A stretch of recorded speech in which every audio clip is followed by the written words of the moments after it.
John Anik and Kenny Florian podcast. John Anik and Kenny Florian. I f***ing love him. I can't get enough of him. Let's hear that Boston next. Big jab there from Duffy, and Frank Mir is hurt now. Down goes Duffy, out cold. Frank Mir does it again. Rock'em sock'em robots here. Oh my goodness. Hyperbole. There are a couple of absolutely self-involved bullshit artists. Here are your hosts, John Anik and Kenny Florian.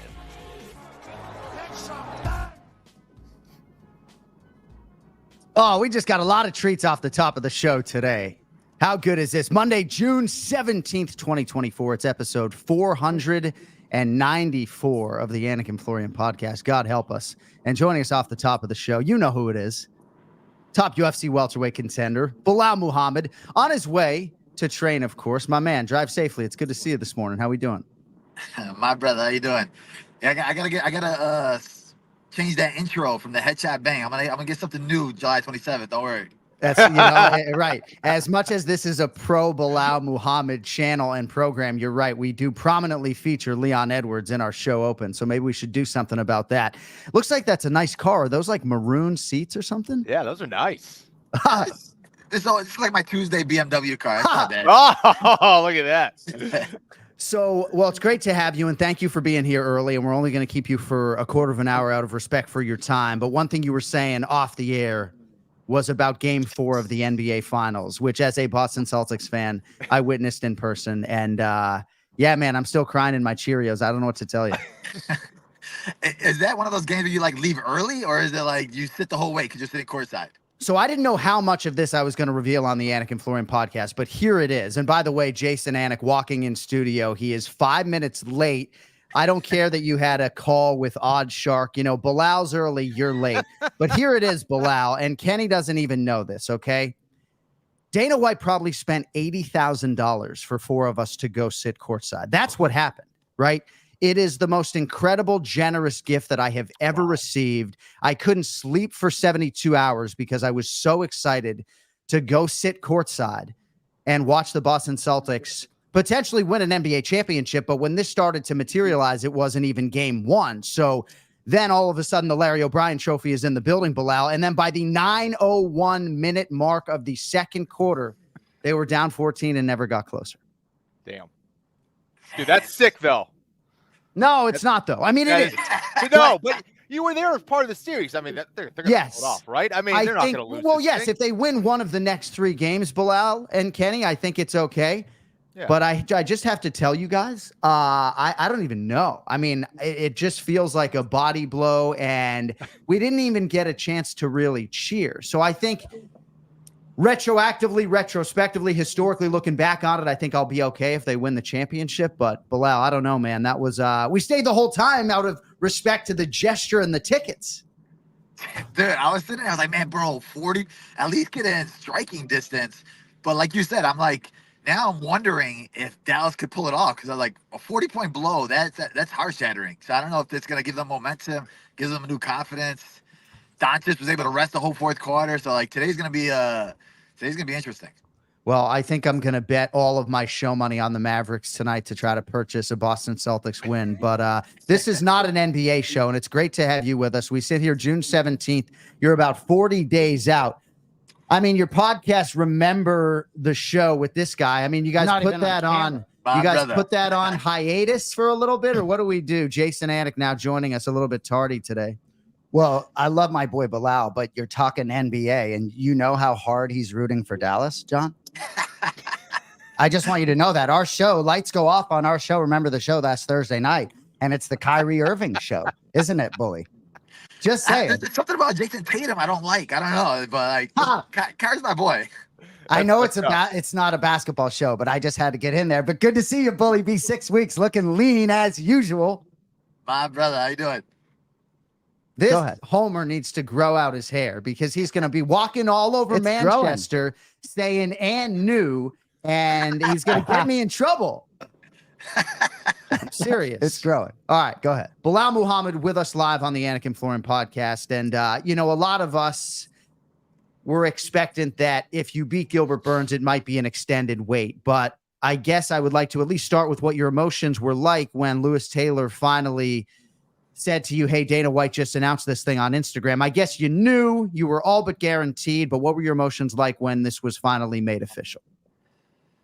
Yeah, man, it was one of those things, like a huge weight lifted off your shoulders. Because even though like they told us like a couple weeks before that, yeah, it's basically a done deal. And it's like, until he announces it on Instagram, until it's like the public knows about it, it's not real, because something always could happen, something always could change. And with the way my career was going, I was like, man, I'm gonna get screwed somehow, some way. Huh. But yeah, I'm training, and then all of a sudden he brings it up, and I was like, no way. And then it didn't hit me that it was the main event.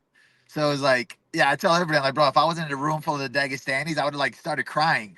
But like, it took me a couple days to like let it settle in, where it's like it's finally here. And you know, I've been talking about it, and I've been saying it. Me and Ian Larios will sit there and talk on the phone and be like, yeah, you know, we F300, let's do it in Manchester. And like, you're just speaking it into existence. And now it's really here. It's really happening. And yeah, it's gonna be a great feeling. And Belal, you know, what's the biggest mind change, you know, heading into this fight, knowing that you've already fought him? Like, I guess I'm curious as to what the biggest takeaway was for you after that first meeting, and how that has changed your mindset and perhaps your training for this one. I mean, if I'm gonna be honest, there's really nothing I could really take from that first meeting, because it was a short notice fight. It was my first main event. It was a crazy set of circumstances. It was literally COVID. It was all of that, right? So like, honestly, for this fight, I really want to just even go in there. I want to lose the first round on purpose, just so I could prove to everybody, show to everybody what would have happened in those other 4 rounds. Just so I could show Leon, like, oh, you won 1 round? Let me watch what happens to the other 4 rounds.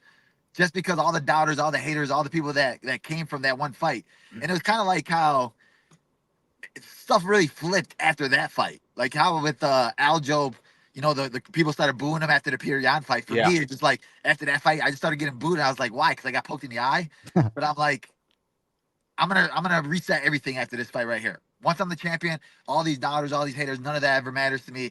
The ones that have been close to me from the beginning, I'm doing it for all of us. A lot has changed since you guys last fought. Who do you think has made the biggest improvements? I think I for sure have. Just because if you look at the matchups I've had to fight, right? I've had to fight a bunch of different styles. I fought a better striker than him in Wonderboy, a better grappler than him in Maya and Burns. And then I had to beat a guy that knocked me out in Luque. So like, I had to make a bunch of switches in camps. And that's where you learn the most, in your camps and through these fights. He fought Nate Diaz after me. He fought Usman the first time where he was getting killed.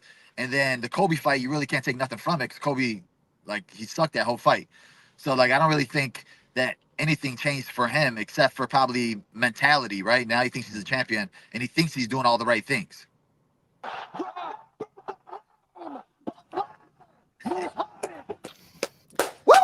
Belal Muhammad with us here on the Anik Florian podcast. Faces Leon Edwards live on pay-per-view in the middle of the fucking night on July 27th. What are we going to do about that variable, bully? Honestly, I'm good with it, because yeah, I was telling Jason, I was like, bro. Well, you're good with everything, it seems, right? Calf kicks, fighting in Ramadan. Like, with respect to your now teammate Islam Makhachev, right? He doesn't seem to want to compete during Ramadan. You're seemingly good with everything, but what have you and Mike Valley done or talked about when it comes to that particular variable? We're gonna go later. We're just gonna make it like a regular fight week, I think. Because at first we were like, should we get out there early? Do we need to acclimate to the time zone? But since we're fighting on American time, there's really no need to get out there early.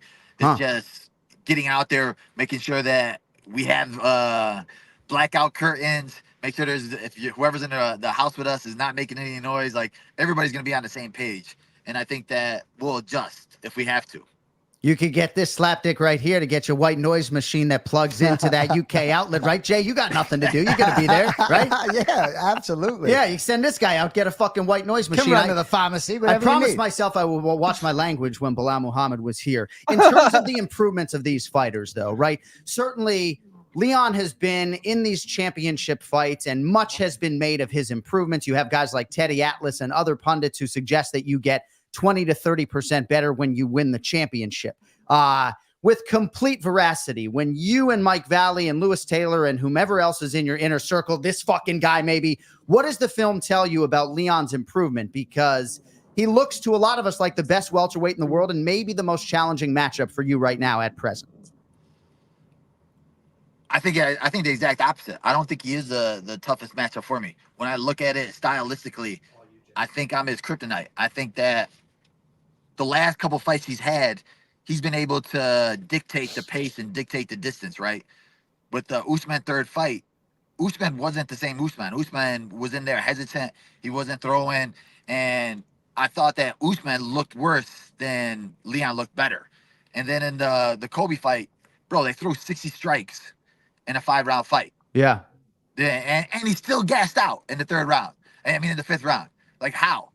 But so, like, when all these people come up with this, oh, man, he looked better at this fight. He dominated the 2 best welterweights in the world. I don't really think he did. Yeah. And I'm going to show it. And honestly, when I do it, I'm going to make it look easy. And I think it's going to be another one of those things where people are like, man, maybe he had food poisoning or something. Maybe he's sick. Right. There has to be something that went wrong. Yeah. So in terms of your own development, I think we could all point to really anything, right? Your power, your striking, your offensive wrestling, your clinch game, your takedown defense, your cardio, your physical strength, I think, in terms of the strength and conditioning. What would you say developmentally is the biggest difference in Belal Muhammad fighting in that 25-foot octagon at the Apex 2021, short notice against Leon, versus, in theory, this monster that is now the #1 contender? If I would be honest, I would say like mentality, right? Because even at that point, like I haven't, at that point, I was like calling for a ranked fighter. They never gave me a ranked fighter. And like I was just coming off of beating Lima, and I was like, man, I get a ranked fight. What's going to happen? And before you even fight a ranked guy, you can always tell yourself you're going to be a champion, this, and this. But like I didn't get to that level until like I beat a Wonder Boy, somebody that I saw fight for the title twice, and somebody that like you got to get over that fan aspect of it. And after I beat him, and then I beat Luque, those were like 2 big mental hurdles that I had to go over, where I was like, now we belong. We belong in here with the top guys. We don't need to go to a huge gym and, you know, put all this type of stuff into our camps and stuff like that. It's like, I'm at the right place. I got the right coaches, the right team around me. And it was just that type of thing just mentally put a confidence in me that I could be the best in the world. You know, you cut him off earlier a little bit. He was going to give you a little bit of a different answer. I think, you know, when we've talked about the time of the fight, Bully, I think you know where we're going with this, right? We wake up in the middle of the night. Go ahead. Yeah, no, exactly. Like I was telling you earlier, where it's like, I'll fight Leon any day of the week. Like, I'm not going to sit there at 9 p.m. and be like, oh, wait, no, hold up. I got to sleep 2 more hours. I didn't get my exact hours of sleep. Wait, let's do it at 3 a.m., 2 a.m. Like, bro, you call me to fight Leon Edwards, I'm going to wake up and I'm going to be ready to fight. I don't even need to eat breakfast. Well, then let me ask you this. As far as UFC 300 was concerned and having the bulk of training camp during Ramadan, is it not better to be on this calendar? 100%. Okay. And that's why I tell people, too, it's like, when I talk about stuff like God's plan and things like that, it's like, it happened for a reason. And people will say, oh, man, they offered this guy, that guy, this guy, blah, blah, blah. What do you think about that? It doesn't matter anymore, because now I'm fighting him. And I'm fighting him in Manchester. And that story, that chapter, the way it's going to end is going to be an amazing thing, because that's what you dream about, right? You want to go to enemy territory and you want to take his belt from his people in front of his crowd, where everybody's thinking that you're going to go out there and lose. Like I've been doubted my last 5 fights, and I keep getting doubted. So the doubt does nothing but fuel me. So there's a lot of things I'd imagine that you would say when you get on a microphone, right, in terms of what is going on in the world and your fellow Palestinians and Palestinian Americans. But in terms of Chicago, Illinois, and I don't know the last time the UFC was there, as the champion, right, you're not going to, I mean, certainly you could call out a top welterweight contender that you want to fight. I know you want to fight all these guys, Jack Della Maddalena, Shavkat Rakhmonov, and everybody else, right? But can't you get on the mic at some point and just be like, Chicago? Like, I mean, what's it going to take to get the UFC back to one of America's finest cities? Like, what's going on? Bro, anytime I get like to the gym or something like that, people always ask me, when are they coming back to Chicago? When are they coming back to Chicago? And I think it's another one of those things, right? Once I had the belt, that's when it's meant to happen. Yeah. That's when I could bring it back to Chicago. Because, bro, we're an amazing sports town. We haven't had a champion in a while, right? Our teams aren't good right now. So right now, I'm Chicago's only hope. You are. Once we get that belt, the United Center is going to be popping. No, I really think you are the hope to get the UFC back to Chicago, where we used to go every January for some reason. All right. Chicago Bears over under 8.5 wins right now on DraftKings Sportsbook. Over is juiced -165. So under 8.5 wins pays out at +140. What do we think for Caleb Williams and company? You going over under 8.5, Bully? Nah, I'm going over. Caleb's got the hype. I think he's gonna go out there. He's gonna pull it off. Our schedule is not looking bad, and then we got Mercedes Lewis back too. Exactly. Season 19. Yeah. Big dog. Let's go. All right, I'll get you out of here on this. And again, we appreciate the extended time. July 27th, Belal Muhammad's hand is raised and new. What's one thing you will have done effectively well in that fight? Breaking him. Yeah. I think that's the key to this fight is just me breaking him. And people are going to continue to say that, oh, man, you can't strike with him. You can't do this. He's just going to lay on him. I haven't taken one takedown attempt in my last 2 fights. And I've dominated guys that they thought were going to dominate me. And when you even look at my last 5 fights, there hasn't been a close fight. So when I go out there and I dominate Leon Edwards, I'm going to say I told you so.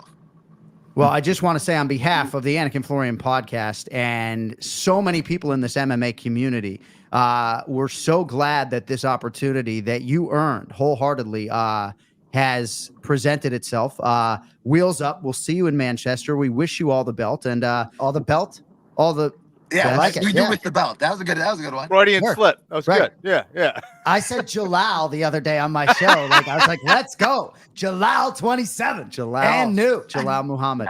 Belal, train well, train safe. We look forward to seeing you across the pond, buddy, and we wish you all the best on July 27th. My brothers, appreciate you guys, man. Love you guys. Thanks. There he is.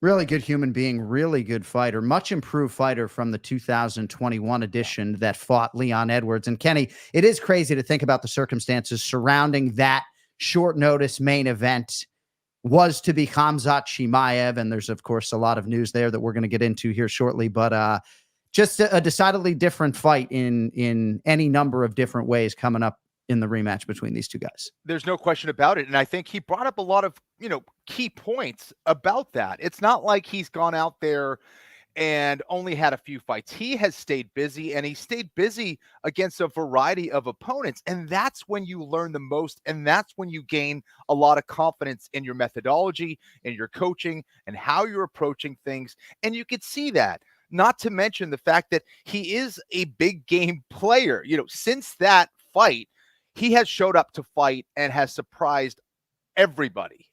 So I'm really excited about it. And I think he's talking about the right things as well, in that, he has weaponized his cardio. That is something that is probably the most impressive part about his game. He does not get tired. If he can force Leon Edwards to keep up with him and to keep his volume up. And that's going to be the problem, because Edwards is very efficient in his decision-making and how he throws and when he throws. But if Belal can push him past that point and break him, that's when it starts to get interesting. And that's his shot to take that belt. All right, we're going to get into all of the UFC 303 stuff. We're going to get into the new Saudi Arabia main event. We're going to get into Tatsuro Taira's brilliance. And I promise, Jay, I'm going to bring you back. But I'm going to go on my single camera just to talk to Kenny for a minute, if I could, about this Boston Celtics situation in Game 4 in Dallas, because I need to get this off my chest, right? So Mike Sandin, our IT guy, great guy, UFC employee, runs into Dana White in Las Vegas. And part of their conversation is Mike, who, by the way, was given floor seats by Dana to a regular season game in Phoenix earlier this year, right? So he says, hey, is it okay if some of us Celtics fans watch an NBA Finals game in your theater room? And Dana's like, how about you guys go to Dallas instead, And the next thing you know, right, the way Dana White does things, right? He doesn't want to shout from the rooftops about his philanthropy, right? Yeah. But, rolls out the red carpet, the best seat I've ever had for an NBA game. And if you think about just as a sports fan, right, seeing your team sitting courtside for an NBA game is incredible. But then seeing your team sit courtside for like an NBA playoff game takes it to another level. Then seeing your team sitting on the floor for an NBA Finals game takes it to another level. And yet another level when you get to sit on the floor and see your team potentially win an NBA championship. So I could barely eat before the game. I was absolutely hammered meeting Mike Breen, the lead voice of the UFC or of the NBA, right? in that moment, I was already blasted out, and literally within 8 minutes, the game was over. So I can't thank Dana enough. I got him a little gift. I didn't know what necessarily to get him, but it's just crazy, Kenny, when you're, relative to my expectations, one of the most disappointing nights of my life. I mean, if I'm being honest. That's pretty sick, though, dude. I mean, again, that's one of those things where, you were part of the finals. I think they're going to pull it off. You at least, you contribute on that level. But yeah, I mean, unfortunately, they didn't pull it off. But that is a special occasion, man. No question about that. And man, Dana's the man. That's cool. Dude, they were down by like 53 at one point. Yeah, that's rough. Oh my gosh. Oh my gosh. All right. You got anything on that before we move it to mixed martial arts? Kenny said you contributed on that level. No, he contributed on no level. He was 2 rows back, didn't bring anything to the table from a fan standpoint in terms of getting the team a little bit juiced. I'm a little nervous. Don't even get me started though, but I will say, you went to this Patriots 6th Super Bowl. I was at Game 4 in St. Louis when the Red Sox won the World Series in 2004, breaking the 86-year curse. So being in the building when the trophy is there, and not like I was feeling so. And Zach, lead producer of the UFC, is a giant, diehard, every game of the season Celtics fan. So for him, I was especially disappointed. But you can move on to the mixed martial arts. Shout out though to Mike for including me and Zach and Kevin McNamara in his foursome, and to Dana White, eternally grateful for that once in a lifetime experience. I just can't believe they got absolutely flattened like a pancake. All right. Headlines brought to you by Cuervo. Now's a good time to enjoy the tequila that invented tequila. And with respect to Tatsuro Taira, so much else is going on in the world of mixed martial arts, Kenny. I'm leaving for Saudi Arabia here in about 24 hours, and Khamzat Chimaev is not going to be there. Robert Whittaker versus Ikram Aliskerov is your new main event. And, I'm thankful that Whittaker is signing on the dotted line for what is inherently a different matchup and, a less scintillating matchup, at least in terms of the name value. It's hugely disappointing for Khamzat Chimaev fans who really wanted to see him back in this type of setting against an elite middleweight. A lot of different UFC body blows over the weekend that they responded well to, but what are your thoughts on the new look main event for Saudi? Yeah, very interesting. I hope it's nothing serious on the part of Khamzat Chimaev, but I think it's a good get in that it's a similar fighter to Khamzat Chimaev as far as skill set. I don't think he's as dynamic of a striker as Chimaev, perhaps, but still, he's got power in his hands. The guy can wrestle. He knows how to grapple on the ground. He can submit you. He can knock you out. And it's pretty early for a guy with that amount of UFC experience. So I'm curious how that pans out. And props to Whittaker for taking the fight. There's a lot of guys that probably would not have taken this. Yeah. There's a lot for him to lose. I think it shows the confidence of Whittaker and his willingness to play ball for the organization. And I think it's about as good of a get just based on the fact that they're kind of replacing one fighter with a similar one. I guess Bo Nickel was in the woods in Montana. He was another guy who was offered this fight. There are rumblings out there that maybe Kamaru Usman either injected his name into the conversation. We are scheduled to talk to Ali Abdelaziz here live in about an hour. Ray Longo scheduled to join us in 15 minutes if the alarm clock goes off. But it seems like they put their feelers out there in a lot of different directions. And I think Dana White said that Khamzat is violently ill.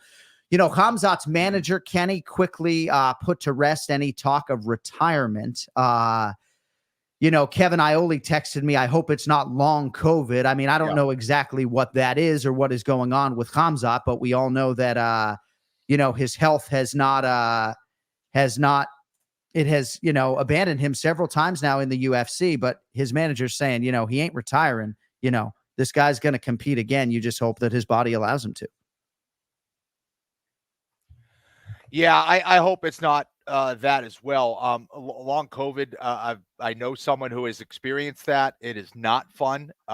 It is terrible. They're not an athlete or anything like that, but if Khamzat has been dealing with that would be bad. Hopefully, it's just something else, some virus that he had that he's fighting right now and will be back because he truly is an excellent asset to the UFC.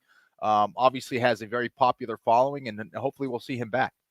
Cody says there is something out there about food poisoning. So if that's what it is, you hope that he can move on from that expeditiously. You got something? It's like, I know that you're not supposed to curse because you want to sound educated, but it's like I sit here in front of your face and I just want to curse.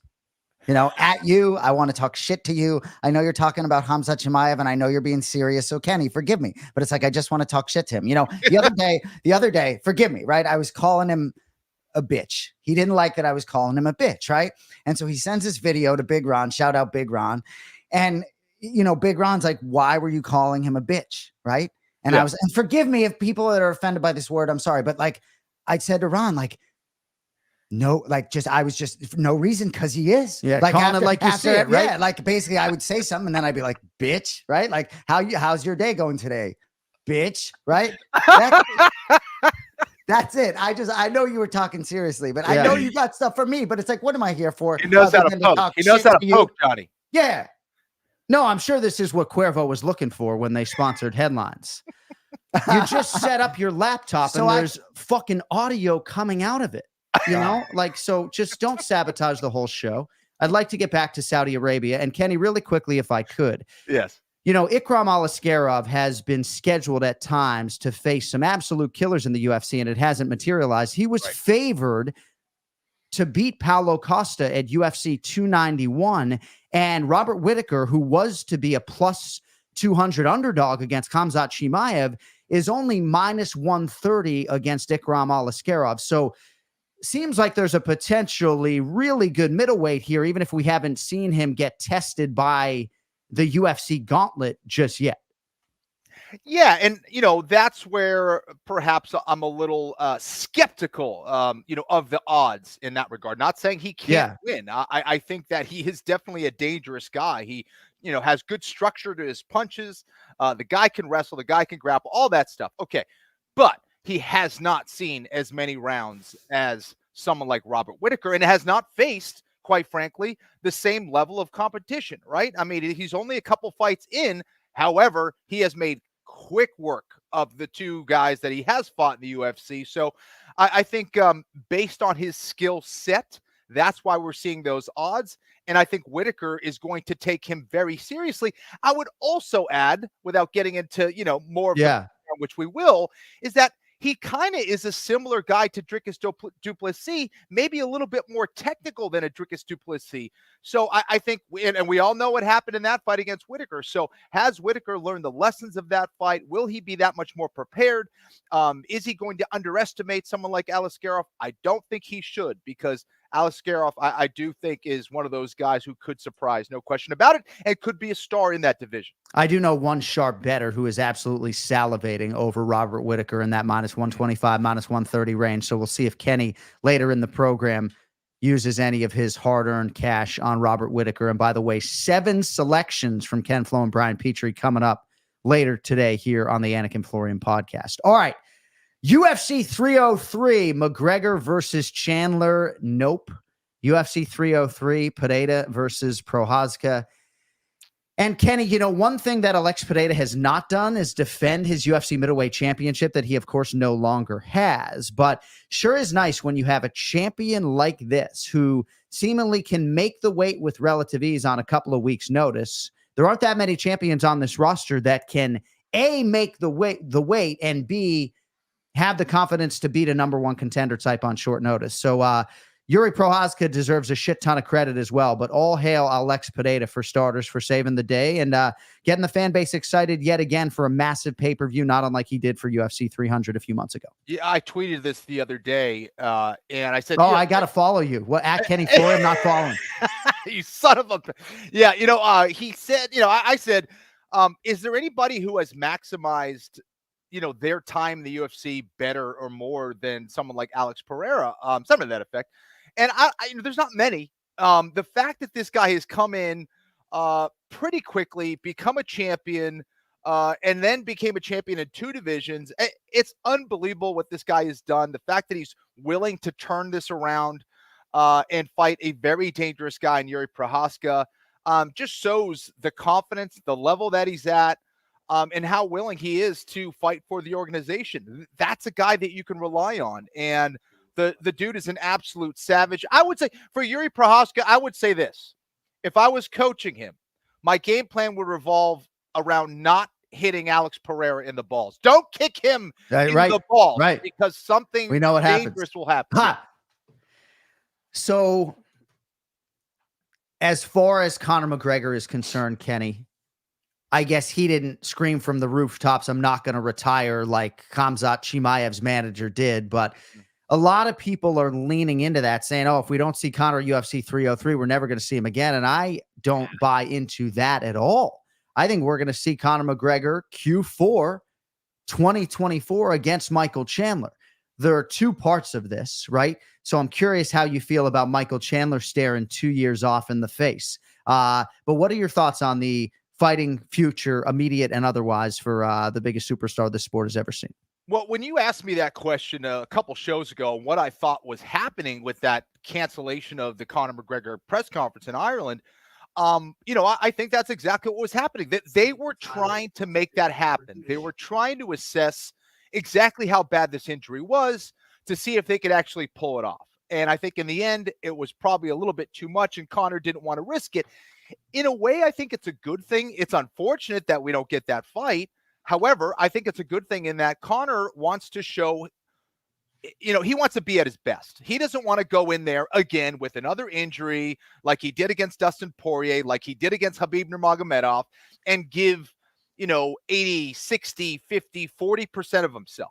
He's pulled it off in the past like he did against Chad Mendes, which was insane, but there are limits, especially as you start to get up in age and, have more fights in the UFC. So I think we will see it. I think it's going to be delayed a little bit.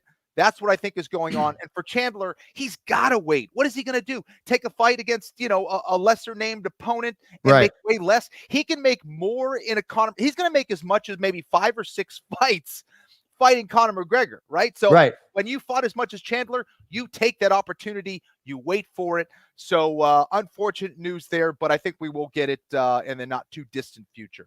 Right. You've waited this long. I mean, with respect to one of my all-time favorite fighters, the Underground King, Eddie Alvarez, was Michael Chandler going to fight somebody like Eddie Alvarez? He's waited this long. I think you wait for the Conor McGregor payday. You do have to have some end date, though, perhaps in your mind that, all right, if I can't get one in by the year-end pay-per-view, I think maybe December 7th or so in Las Vegas, Larry Bird's birthday, then you gotta think about a different opponent, because these are prime years, and Michael Chandler makes pretty good money, even if it isn't Conor McGregor. But I do think that fight is going to materialize at some point in 2024. I really, really, really do. And hopefully it's not too serious an injury. I really do believe, somewhat to Kenny's point, that Conor kind of wanted to fight hurt, but just was either advised against it or just felt like in a couple months he'd be ready to go. But I think he doesn't want to let anybody down. He wants to fight. Yeah, but the idea that you think he's going to fight in 2024, I would take. What are the odds on? Would you want to bet now? I'll take your action on that. I would love to see him.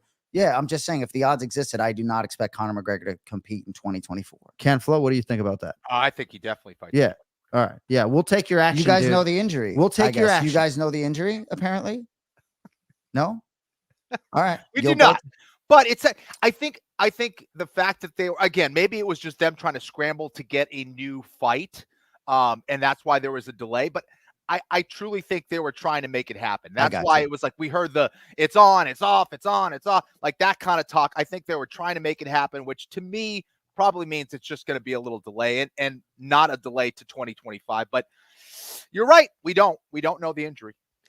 Well, it was hard to think of a champion other than Alex Pereira who could have come to the aid of UFC 303. And here's Alex Pereira, who real quickly, KenFlo, made his UFC debut November 2021 at UFC 268 against Andreas Michailidis 31 months ago. He's 5 months shy of 3 years in the UFC. He has wins over 5 former UFC champions. And there's a guy, Quinwell O'Toney. Kenny, do you know that name? He had 3 PFL bouts canceled. Okay, he submitted Alex Pereira with a rear naked choke back in the day. They went and found Cesar Almeida. Maybe O'Toney, right? Part of the reason Ikram Aliskerov, right? Lone pro lost to Khamzat Chimaev, if I'm not mistaken, right? Correct. All right. You did some homework, right? You get those poll results for me for later in the program when we get to Tatsuro Taira. Did you watch that fight this weekend? Yeah? No? Nah. UFC night. No. UFC night. Yeah, it was late, right? You paused as if you were going to lie. I mean, like, if you're bringing me on to make picks, I took one off. That's fine. No, I think now we are acutely aware of where your UFC fanaticism, So if I watch like 48 out of 49, I'm just messing. To be fair, Jason, it wasn't a terrible decision. It was actually a pretty good decision by you to skip this one. A lot of decisions, right?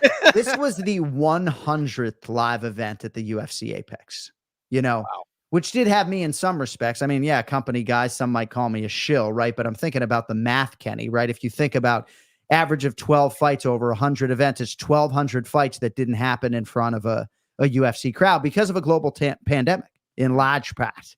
I'm having a hard time putting my words together today. Yeah, I'm distracted. Incidentally, you're distracted by my flubs? No, I'm distracting you. You keep looking over here, making you. What do you want me to look at? Keep going. So it's UFC 303 Pereira versus Prochazka, and a lot of the fan base is about as excited as they could be, right? Given the fact that Conor McGregor is not making that walk, Kenny. Co-main event, Brian Ortega versus Diego Lopez. Oof. Jay, if you could do something with yourself and chase a betting line on that for me, that would be fantastic. Kenny, Diego Lopez has been looking for a fight, and Brian Ortega has not been all that active. So there's credit to be handed out on both sides of this. This is a wildly fascinating co-main event matchup of Brazilian Jiu-Jitsu black belts and of hairstyles.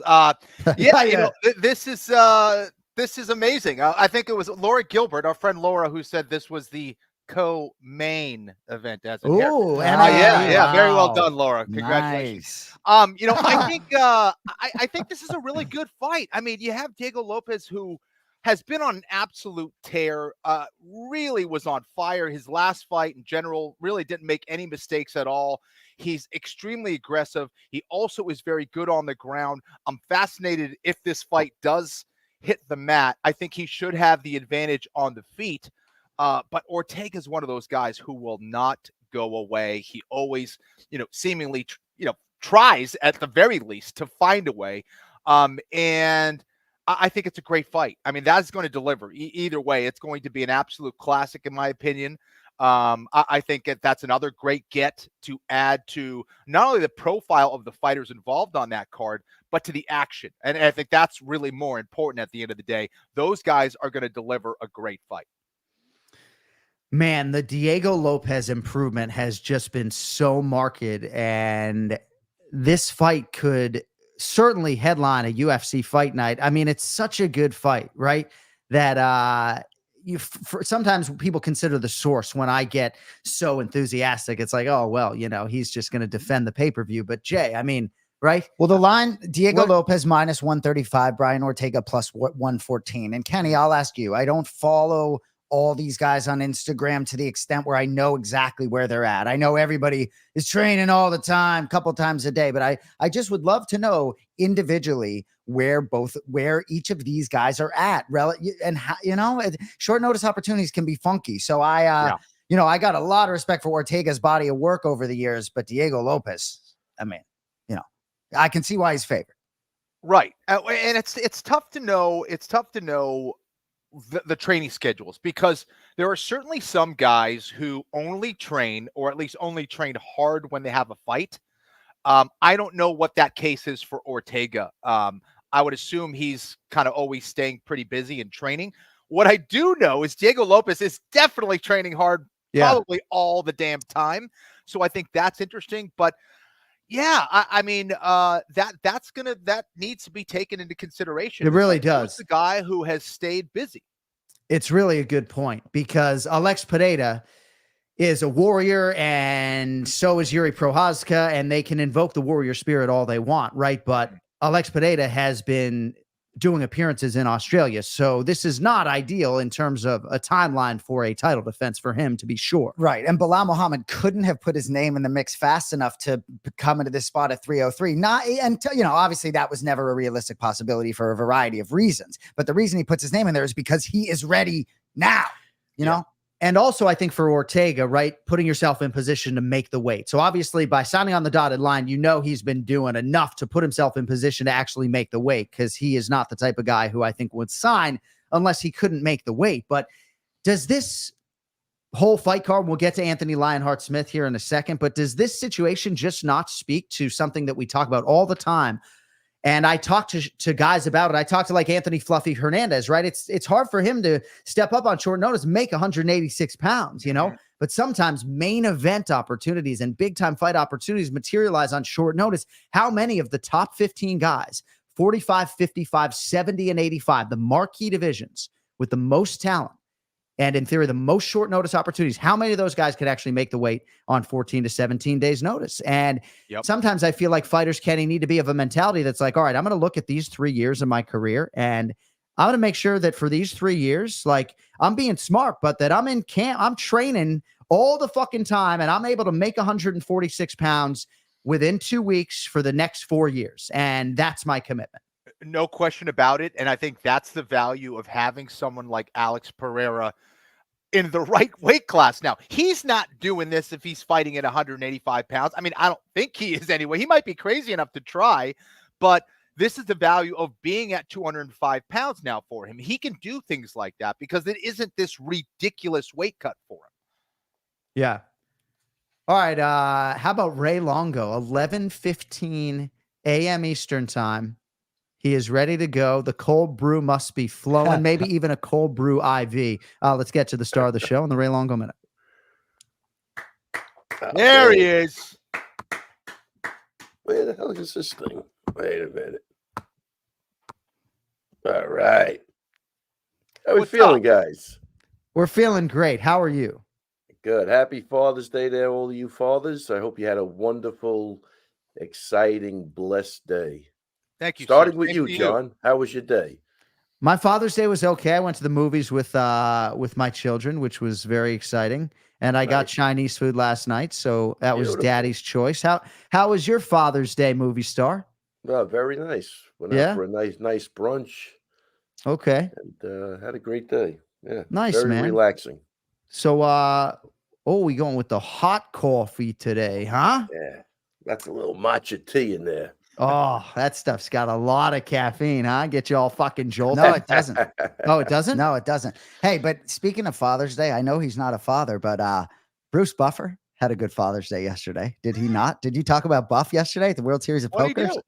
He won $212,000, eighth place. Let's go. Eighth place overall.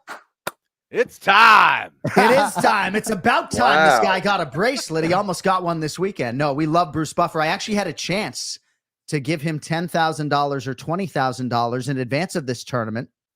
And I said to him, if I was single, I'd be backing your ass all the time, but it's sometimes a difficult sell. Hey, honey, what do you think about me backing Buffer in this poker tournament this weekend for $20,000? Hey, maybe you shouldn't say, if I was single, I'd be backing his ass. I mean, come on, dude. Get that clip, put it in the video, spread it around the internet. Wow. John, you're in trouble, dude. Yeah. Oh, my gosh. Yeah, that subconscious mind has a really crazy way of working, Kenny. Very crazy way of working. Yeah. Yeah. Yep. I mean, I wanted to go live. Just wanted to do it live.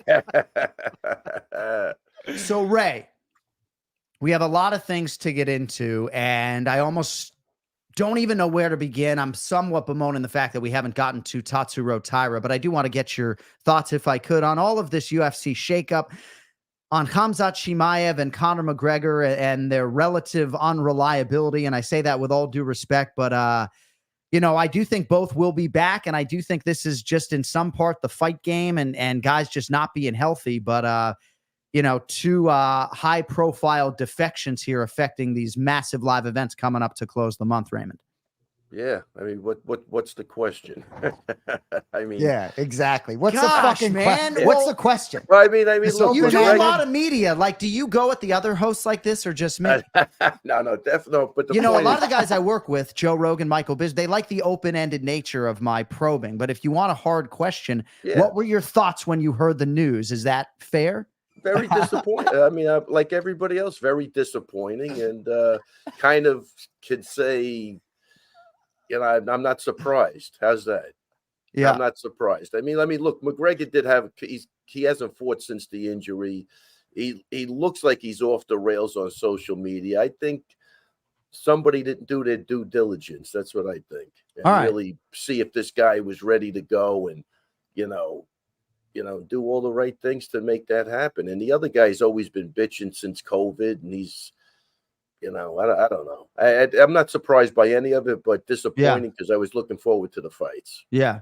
So, was your guy Aljamain Sterling offered a fight against Diego Lopez or Brian Ortega or no? Not that I know of. Okay. All right. How about Aljo's in party mode, man. I don't think he's going anywhere. Right. This is what Aljo wants to do, though. He wants to, and I don't blame him. Even when he was the champ, he wants to fight on his own terms. Yeah. And if you watch that behind the scenes thing, I thought that was just close to appalling, to be honest with you. You can see how uncomfortable Aljo was. And he's the champ. Revolve the fight around him. I mean, look what they did to him. How come Merab didn't go in the ring after O'Malley and Vera? How come they didn't have Merab in there stalking him, right? And then fighting him 3 months later. I mean, this is like nothing surprises me anymore. McGregor, Khamzat, there's a narrative. We're not involved in it, and this is what happens.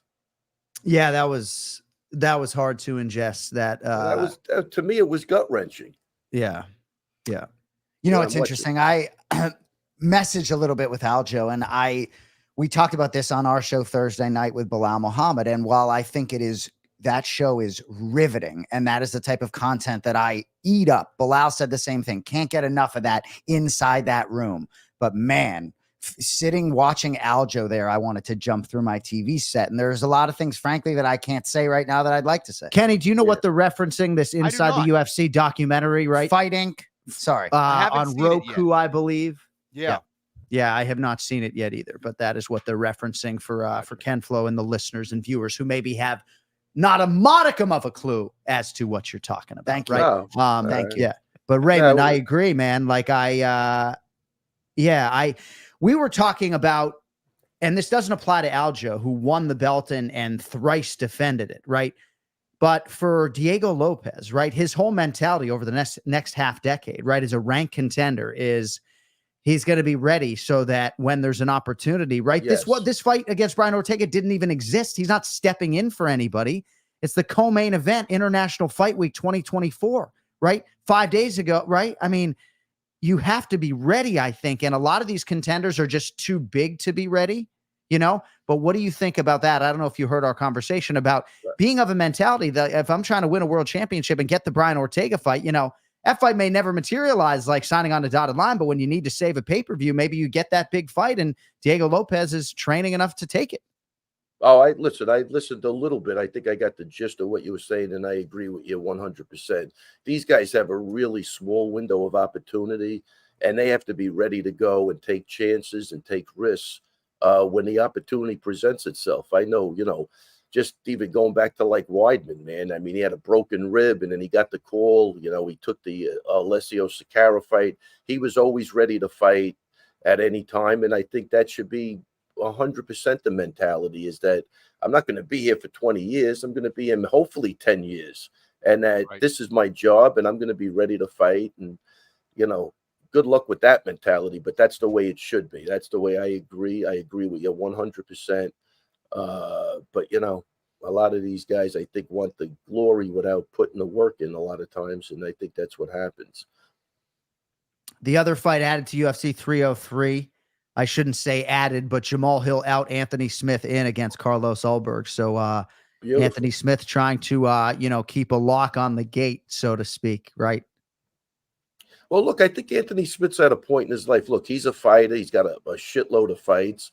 And, he's going to take these opportunities. He knows his career isn't going to go on for another 5 years probably, right? He's getting up there. So I think he's doing the right thing. He's jumping in there. It's not a big deal to him. Like, again, he's got the experience. I think that's a great fight for him also. I think, definitely got a ton more experience than Ulberg. Yep. And I think Ulberg, that was a quick outing the last time. I still think he's got a ways to go to prove himself. This will be a great fight for him. You know what I mean? But And I admire him for even taking the Jamal Hill fight. That would have been a good fight also. So, Yeah. when these fights blow up, John, honestly, look, I'm glued to my TV every Saturday night when they put fights on. So I'm disappointed. You really want to see some of these matchups. And, it's kind of a letdown, but I'm glad they got guys that could fill in and at least, cover the show a little bit. Yeah. No, I do think you can argue on the strength of Ortega and Lopez that maybe the fight card got 1% better, but I think most people would argue that losing Conor McGregor and Jamal Hill is a pretty big body blow. And promotionally, as we've grown accustomed to seeing them do, they responded about as well as they could. Kenny, I sort of say tongue in cheek, Anthony Smith, the gatekeeper, right? But he does still have championship aspirations and, ready enough to make weight and fight Carlos Ulberg. And you beat Carlos Ulberg, you beat Petrino and Carlos Ulberg back to back because, he has been critical of Alex Pereira on a microphone, right? We know Pereira is fighting often. Stranger things have happened. I mean, I would imagine Anthony Smith's a pretty big underdog against Carlos Ulberg, but, he beats him, all of a sudden you're maybe one win away. Absolutely. And I think when you've been around as long as Anthony Smith, you need to have championship aspirations. If you don't, that's where I would start to get a little concerned if I'm, on the periphery of his team and all that stuff. And I think that Anthony Smith potentially could win that fight, based on his all-around skill set and, of course, his experience. I think he's a little bit short on athleticism here in this fight against Ulberg, but he was against Petrino when he beat the living crap out of Petrino. Right. So, so I'm curious to see how it goes. And I think it's kind of a smart play. It's like, let's see how good Carlos Ulberg is. Yeah, it's still pretty 100%. early in his career. And, I think he has made some good decisions as to what fights he takes. And I think that, Anthony's motivated. He sees a great opportunity here. So I see it as a good thing. Certainly. John, go ahead, Ray. John, let me just say one thing, too. I want to throw this in here. I forget about, Conor McGregor and the guy I feel sorry for is Michael Chandler. This is a guy that put his life on hold. He did what they wanted. They did the show together, right? They built it up. Here's a guy, he likes to fight. He'd fight anytime, any place. Yeah, I think he likes to stay active. He's getting older. He's the guy, really, my heart goes out to is Chandler. Yep. You know what I mean? That's the tragedy of the story. And, McGregor's got the money. He's going to dictate what he wants to do and when he wants to do it. It's that simple. But I would say tragedy of the story. Look at the way the UFC takes care of Michael Chandler juxtaposed to how they take care of Aljamain Sterling, right? So it's like, there's a lot we don't know, right? They're probably taking care of Chandler here and there, different spots, sponsorships here, there. I don't know. There's just so much we don't know. But Carlos Ulberg minus 500, Anthony Smith plus 380, but certainly Anthony Smith going to get paid nicely. And certainly I think your point about him being ready, he's not taking it if he's not healthy. Yeah, Jason, I think you get to a point in your career where these are the opportunities you want. You're going to get extra money for jumping in there. Yep. And yeah, I think Anthony Smith's in the right headspace right now where he's going to jump at that opportunity and pick up a nice payday. And I think he's a live dog in that fight. So, Ray, let's just say, and we all feel for Michael Chandler, just a really good dude and does so many things the right way. I hate that we sort of are going to lose maybe 1.5 fights of his career because of this circumstance. But Ray, if this is your athlete, right? Not that, you cross that managerial line, so to speak, but if Michael Chandler is going to get $1 million to show to face Eddie Alvarez later this year, or, pick your lightweight contender, maybe I should pick one that's actually on the roster, right? Or $4 million to face Conor McGregor. At what point would you tell Michael Chandler to move on? Right. I mean, obviously, a big part of that decision is monetarily rooted. Yes. But at what point do you move on? You take 2 full years off would be November 2024. Well, look at the problem is I think you got to go with the guaranteed money. There's no guarantee this guy will ever even fight again. Somebody knows, right? If he will, but not us. Yeah. But I would go with the guaranteed money and stay active. Yeah. John and Kenny seem to know. They think McGregor's fighting again in 2024. I don't. Yeah. 2024. Kenny and I are not in the breaking news business. We're not in the source revelation business. Yeah, I'm just messing with you. Yeah. A little sensitive. All right, Ray, I have a few other items to get to with you. And Pumi Nakuda factors prominently in this discussion. But I'd imagine there's been no more movement as far as your top flyweight getting signed by the Ultimate Fighting Championship. No, but again, I think, even looking at what they had, 3 flyweight fights, 1 finish. That kid looked really good, the Japanese kid. But come on, Pumi's right in there, man. I mean, he's definitely beating those guys, or he's giving them hell, one or the other. But I'm saying he's beating them. And I don't know what the hell the holdup is on not taking this kid. All right. So the last time I saw Mick Maynard, right? Yes. I was wearing my Ray Longo Minute t-shirt, right? No, it's ready. Last time I was wearing it, and this, you see that says Mick, right? Yeah. He asked me for one. This is not for Pumi Nakuda. Hey, so look, he I asked like for a Ray Longo Minute t-shirt. I like so I'm Mick. I'm bringing it to Saudi Arabia, and I'm going to say, here's your gift, and then I'm going to bring up Pumi shortly thereafter. So. No, Mick, listen, I always have a good laugh when I see Mick. I like Mick. I really do. It's just getting to the point where I think, did something personal happen? Like, did Pumi bang one of your friends' mothers or girlfriends? I'm starting to think it's like, it doesn't make sense, Kenny. You're not helping, Ray. You're not helping. I just want to know. It's got to be personal at this point. All right. Am I'm wrong on that? I think I don't know. But look, Mick's a good guy. I think I have a good relationship with him. So I don't know. Well, he wants to wear your face on his chest. So certainly I think that either that you or would have a good relationship with him. Yeah, so our producer as a dartboard. Our producer Cody Merrill wasn't liking me on that shot. He's like, go back to the 3 shot. All right, I get it. You were in bed with Jason Anik, Hey, what about your guy Jamal Hill? This is a pretty big setback for him, huh? The injury? No, he's all right. All right. I got to get to some flyweights that are actually in the UFC, Ray. Can we do that, please? Yeah, let's do it. Tatsuro Taira at his leg bending best this weekend. Kenny, I'd like to lead with you on this, right? Nice. Yeah. I mean, this is some nasty prick type stuff here. This guy's a real problem. It's Tatsuro Taira over Alex Perez. TKO knee injury comes at 259 in round 2. Taira rightfully bonused for just an outstanding performance. I thought Alex Perez looked fantastic in round 1. So did his chief corner, Colin Oyama. His striking was great, but Taira, really intriguing contender, worth keeping an eye on. Kenny, your thoughts on him? Yeah, I think Perez was a little tight to start. He seemed a little bit maybe nervous or whatever, and then he started to loosen up a little bit in the second round. And then his knee started to loosen up after that nasty move that Taira put on him. He had the body triangle. He had his leg tucked in to the back of the knee, kind of the fulcrum of the knee there. And he was trying to do it as soon as he took the back. You could see him kind of rock his weight back to try to, get that lever going. To try to get Perez to go backwards.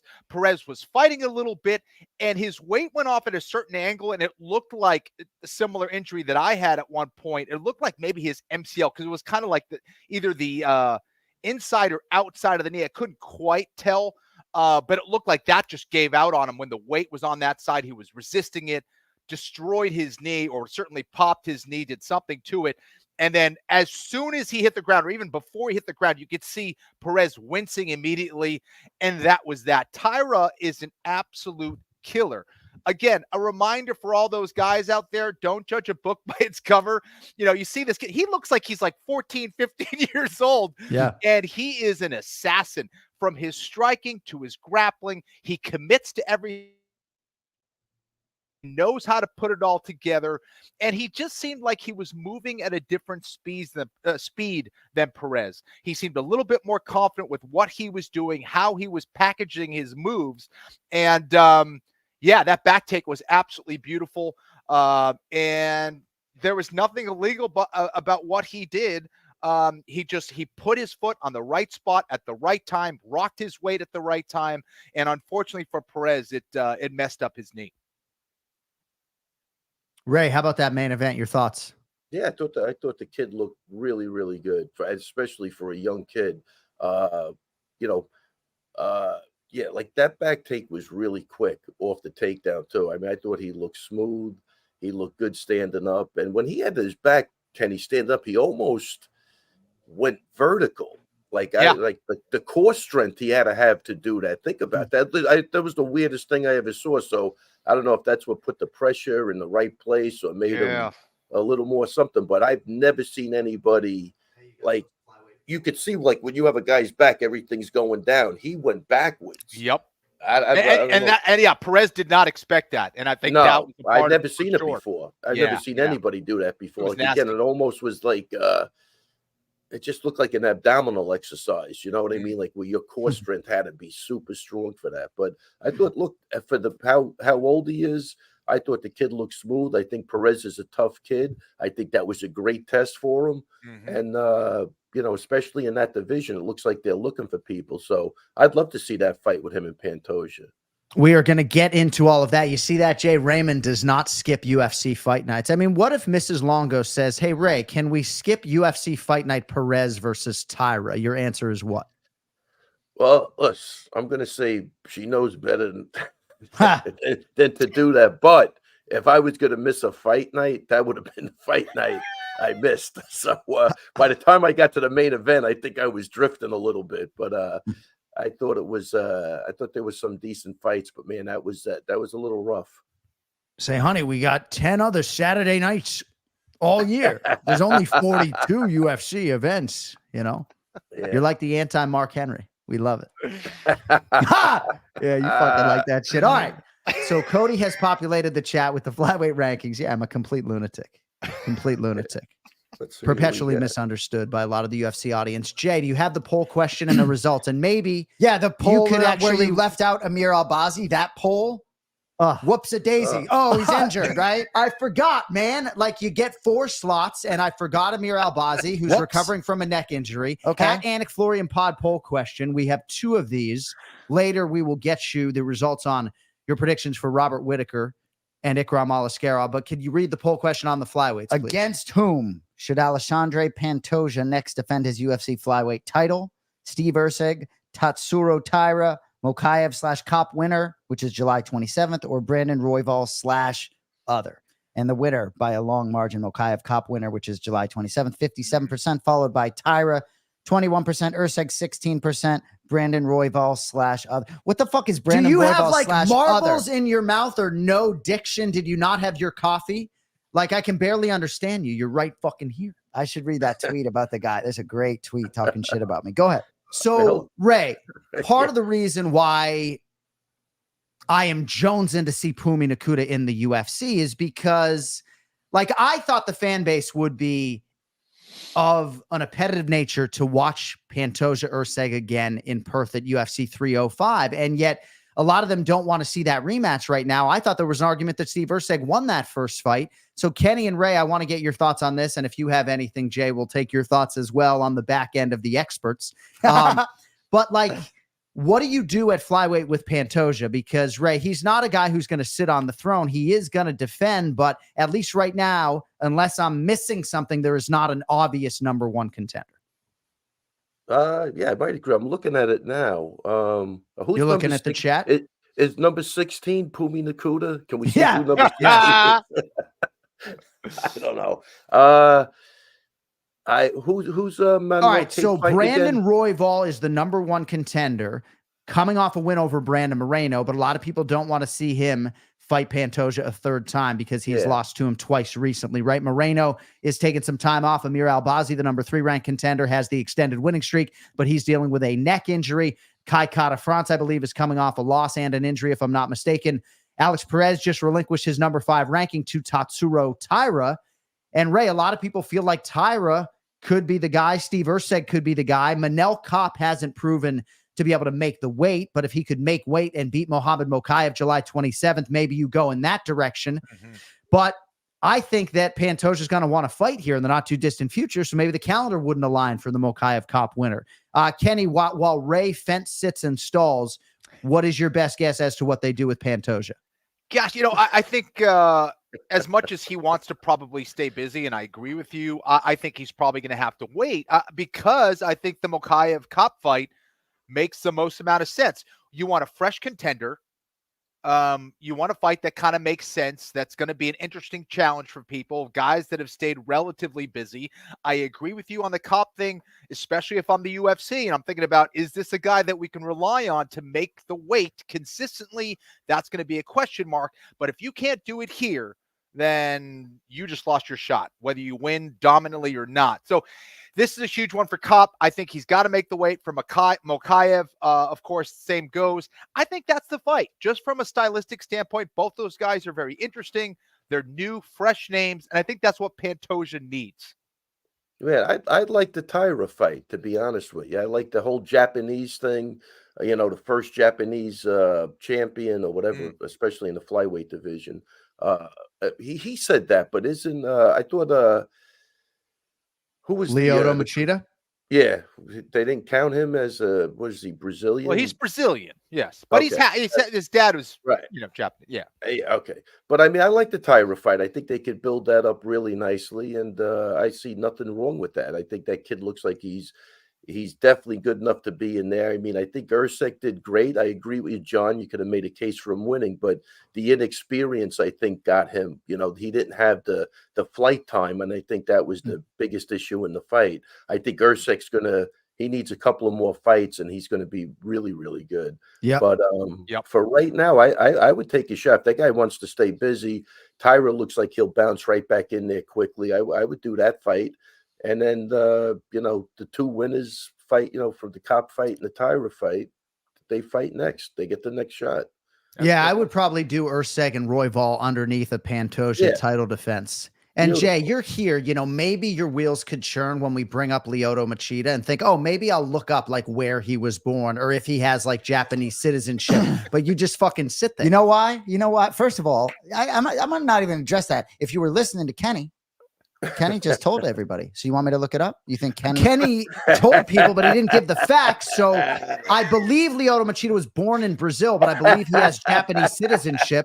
Tatsuro Taira would be the first Japanese-born champion, not unlike Brandon Moreno, Cain Velasquez, right? Cain, American-born, right? Oh, I got you. All right. Yeah, that's all, right? Like, I'm not doing this. You know what? I'm gonna look it up. Yeah, man, that's the hint. That's the live on TV hint to look it the fuck up. Yup. Ray, did you injure your forearm? What is that on your right forearm? Oh, and I just got some KT tape from whatever. Because a tennis elbow or something, right? They masturbation. Dude holds pads for like 8 hours a day. The holding pads is brutal. Oh, okay. Yeah. So, all right, I have a few other things in my notes to get to. Ray, it seems like we have 4 more minutes of your time, right? Let's do it. What does the rest of your day hold, by the way? Happy Monday. Run right to the gym and do my thing. Do a couple of lessons, work out, do a couple of lessons, teach the class, and go home.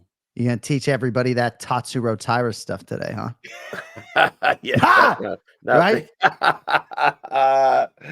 All right. So I'm not sure if this is official. I have not gotten any sort of internal email, but it looks like it's going to be Dricus du Plessis and Israel Adesanya, UFC 305 in Perth, August 17th, Raymond. I'm curious what your appetite is for that particular grudge match as the next title defense for, or first title defense, I should say, for the newly minted champion, Dricus du Plessis.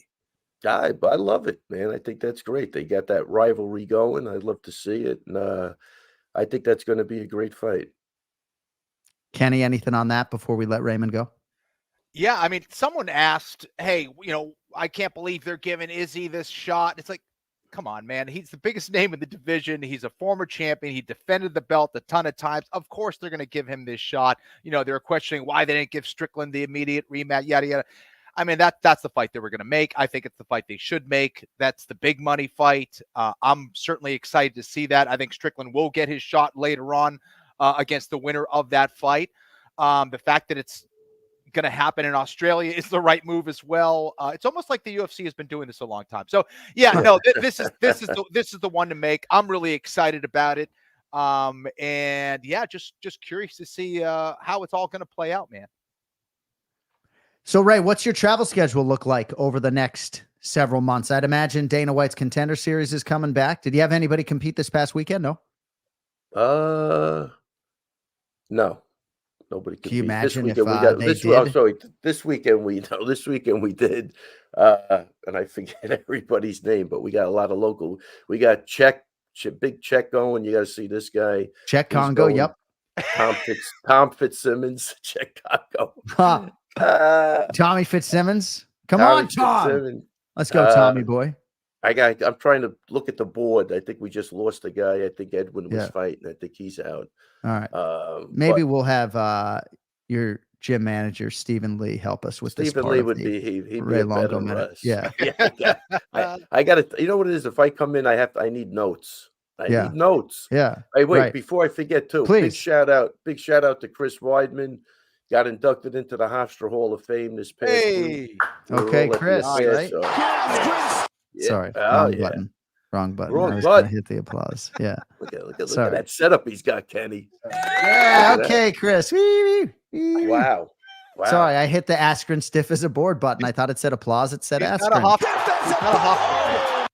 Hey, listen, before I get out of here, one more case in point for Pumi Nakota getting in there. I think you got a division where guys have fought each other 15 times. Get some new blood in there.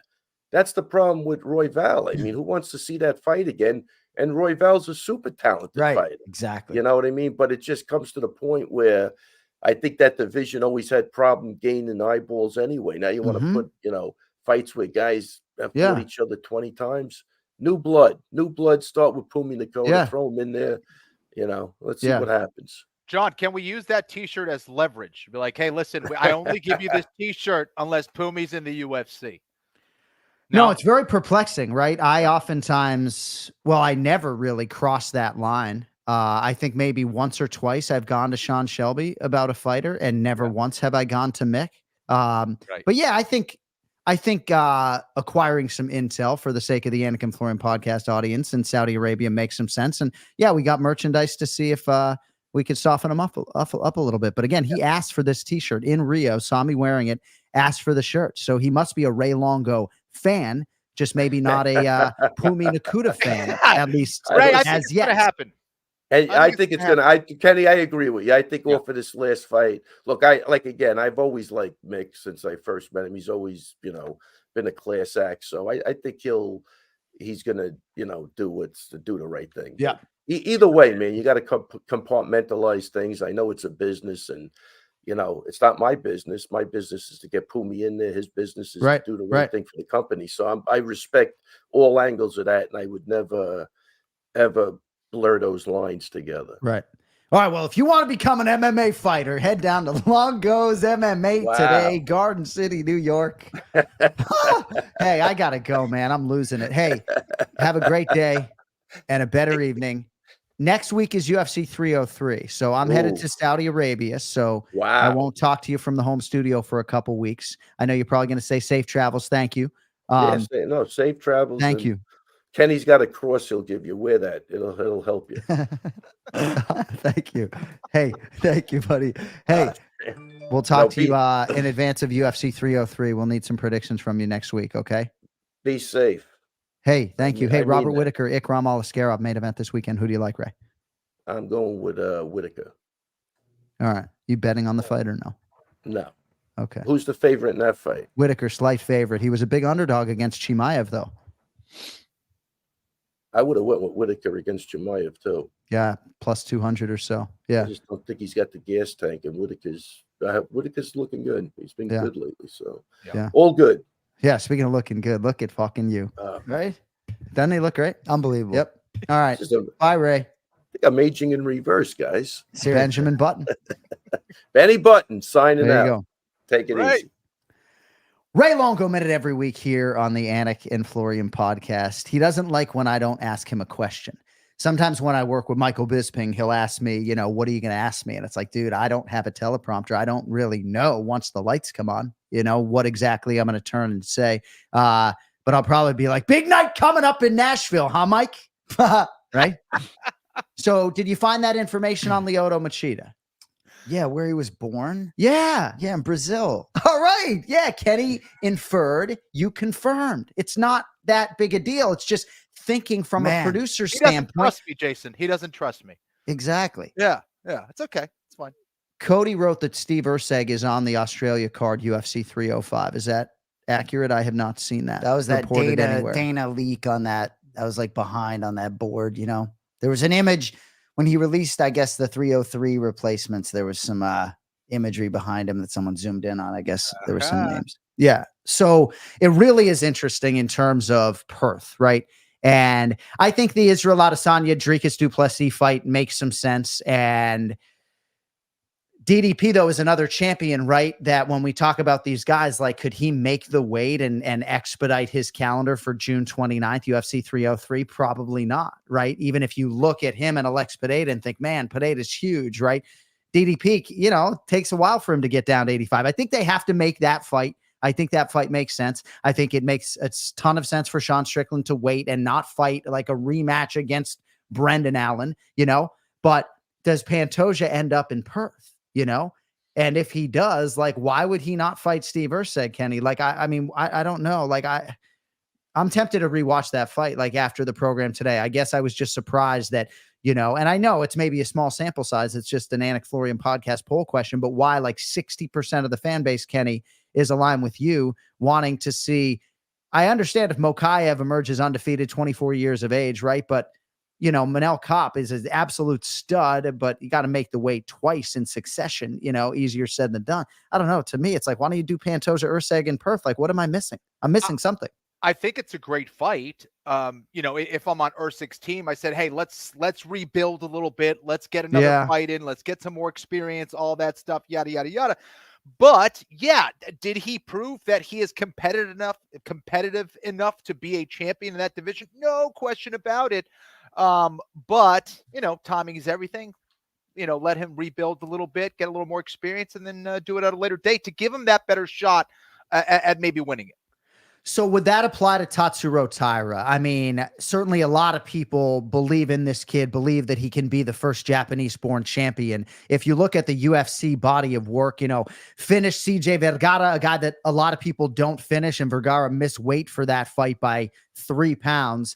He's putting guys away. Perez was the guy who came in as the more active party here, right? Second or third start of 2024. Perhaps that played into the knee injury a little bit, all that Alex Perez has asked of his body this year. But this all of a sudden thrusts Taira into the top 5. You think he's ready for Pantoja now 8 weeks later? I think he's a very interesting challenge. Yeah. You know, there's no question about that. The kid is confident. He's fighting like he's been in the UFC for years. He's young, he's dynamic, and he's really good everywhere. He's dangerous everywhere, man. So yeah, I wouldn't be against that. I like that fight. Again, I tend to take a more conservative route, but it's not about each individual fighter. It's about making the best fights possible. And if that's the case, right, for the UFC, then that might be the fight to make. You know what I'm going to do? I'm just going to book Alexandre Pantoja on the podcast. It's overdue anyway. He's been in a lot of wars, right? But I just feel like he wants to be an active UFC champion. And there were some eyebrows raised even when Steve Urseg got the shot, even though a lot of us felt going into that Matt Schnell fight, if he could do something and a few things went his way, that he would be the guy. I don't know. I find it to be very interesting as to what they do right now with Pantoja. And I think Taira could be just as intriguing as Urseg was for people, because there is some unknown there. We have at least seen Urseg and Pantoja. All right, I want to get to some other winners if I could real quickly. We got Ali Abdelaziz coming up here in about 8 minutes, and then we will get to Brian Petrie and our selections for UFC Fight Night Saudi Arabia live on ABC. Can you get a start time for us on that, Jay? By the way, Robert Whittaker and Ikram Aliskerov, is that? Yeah, I can do that. Too much to ask? All right. Kenny, so Ikram Aliskerov obviously was to compete in the co-main event this past weekend. He gets pulled for the Whittaker fight. Miles Johns and Douglas Silva de Andrade in the co-main event at bantamweight, unanimous decision for Miles Johns. And he had a ton of potential coming into the UFC. He's a plus athlete, you know, just a lot of skills in a small package. I got to be careful with some of these things. A lot of skills in that small, tight Miles Johns package. But Kenny, I believed in Miles Johns, and, you know, another clean outing I thought for him over the weekend. Do you have anything for us on Miles Johns? John believed in his package, man. Yeah, you know, I think that's he's a good fighter, man. He really is. He's a good fighter. He proved it. It was a close one. I would have liked to seen a little bit more action from both men. You know, I think they really had a lot of respect for each other. And both guys carry knockout power in that weight class, which I think is very rare. That's probably why we didn't see as much volume, perhaps, but I thought there was some good action back and forth. For me, I think it was the cleanliness of the punches of Miles Johns that really was the difference. The fact that he was backing Douglas DeAndrade a little bit more, backing him up a little bit more, I think was the difference. Landing those cleaner punches. I think that's why he won and should have won. I think they got it right there. And curious to see who he fights next, man. I'm going to get you out of here unless you have anything else. 3 p.m. main card start time, 3 p.m. Eastern time, which would be 10 p.m. in Saudi Arabia, which makes a lot of sense. So 3 p.m. Eastern for the main card on ABC this weekend. Oh, Robert Whittaker and Ikram Aliskerov. You're excited, huh? Well, I am. And I'm going to be honest, man. My daughters are 10 and 7, but they can't get enough of mid-afternoon Uncle John calling fights. There You know, you it's, go. they don't get a lot of those opportunities. All right. You're wearing an Anik squared sweatshirt. Do you have any breaking news as far as that NFL podcast is concerned? No, but it's going to be an exciting season, All right. I think, coming up. Season 3. Let's Anik go, Squared. boys. We'll let you know where it's at, but appreciate you boys for Thank having you. me. If people want to Love you, buy Flo. Anik and Florian podcast, did you just say you love Kenny? Is that what you just said? I did. Yeah, I love him too. Bilal Okay. gave us love on the way out. All I was right. giving Kenny love, you know. So Anik and Florian podcast merchandise, One More Sleep merchandise, johnanik.com, kennyflorian.com. And is there a promo code right now? Yeah, and we're working on the back end of Kenny Florian, get everything connected. Yeah, promo code AF, 15% off the entire store. A lot of things going up there pretty soon. All right. Why don't you get on out of here? Peace. All right. Yeah, Jay. There we go. There we go. And Cody, you can make me and Kenny the same size if you want. There you go. Always on his left. Or I guess it looks on the right. Cody, if you could also chase a betting line for me on Israel Adesanya and Dricus Duplessis. And if people do want to know why I keep going back and forth on that pronunciation on Adesanya, maybe people don't want to know.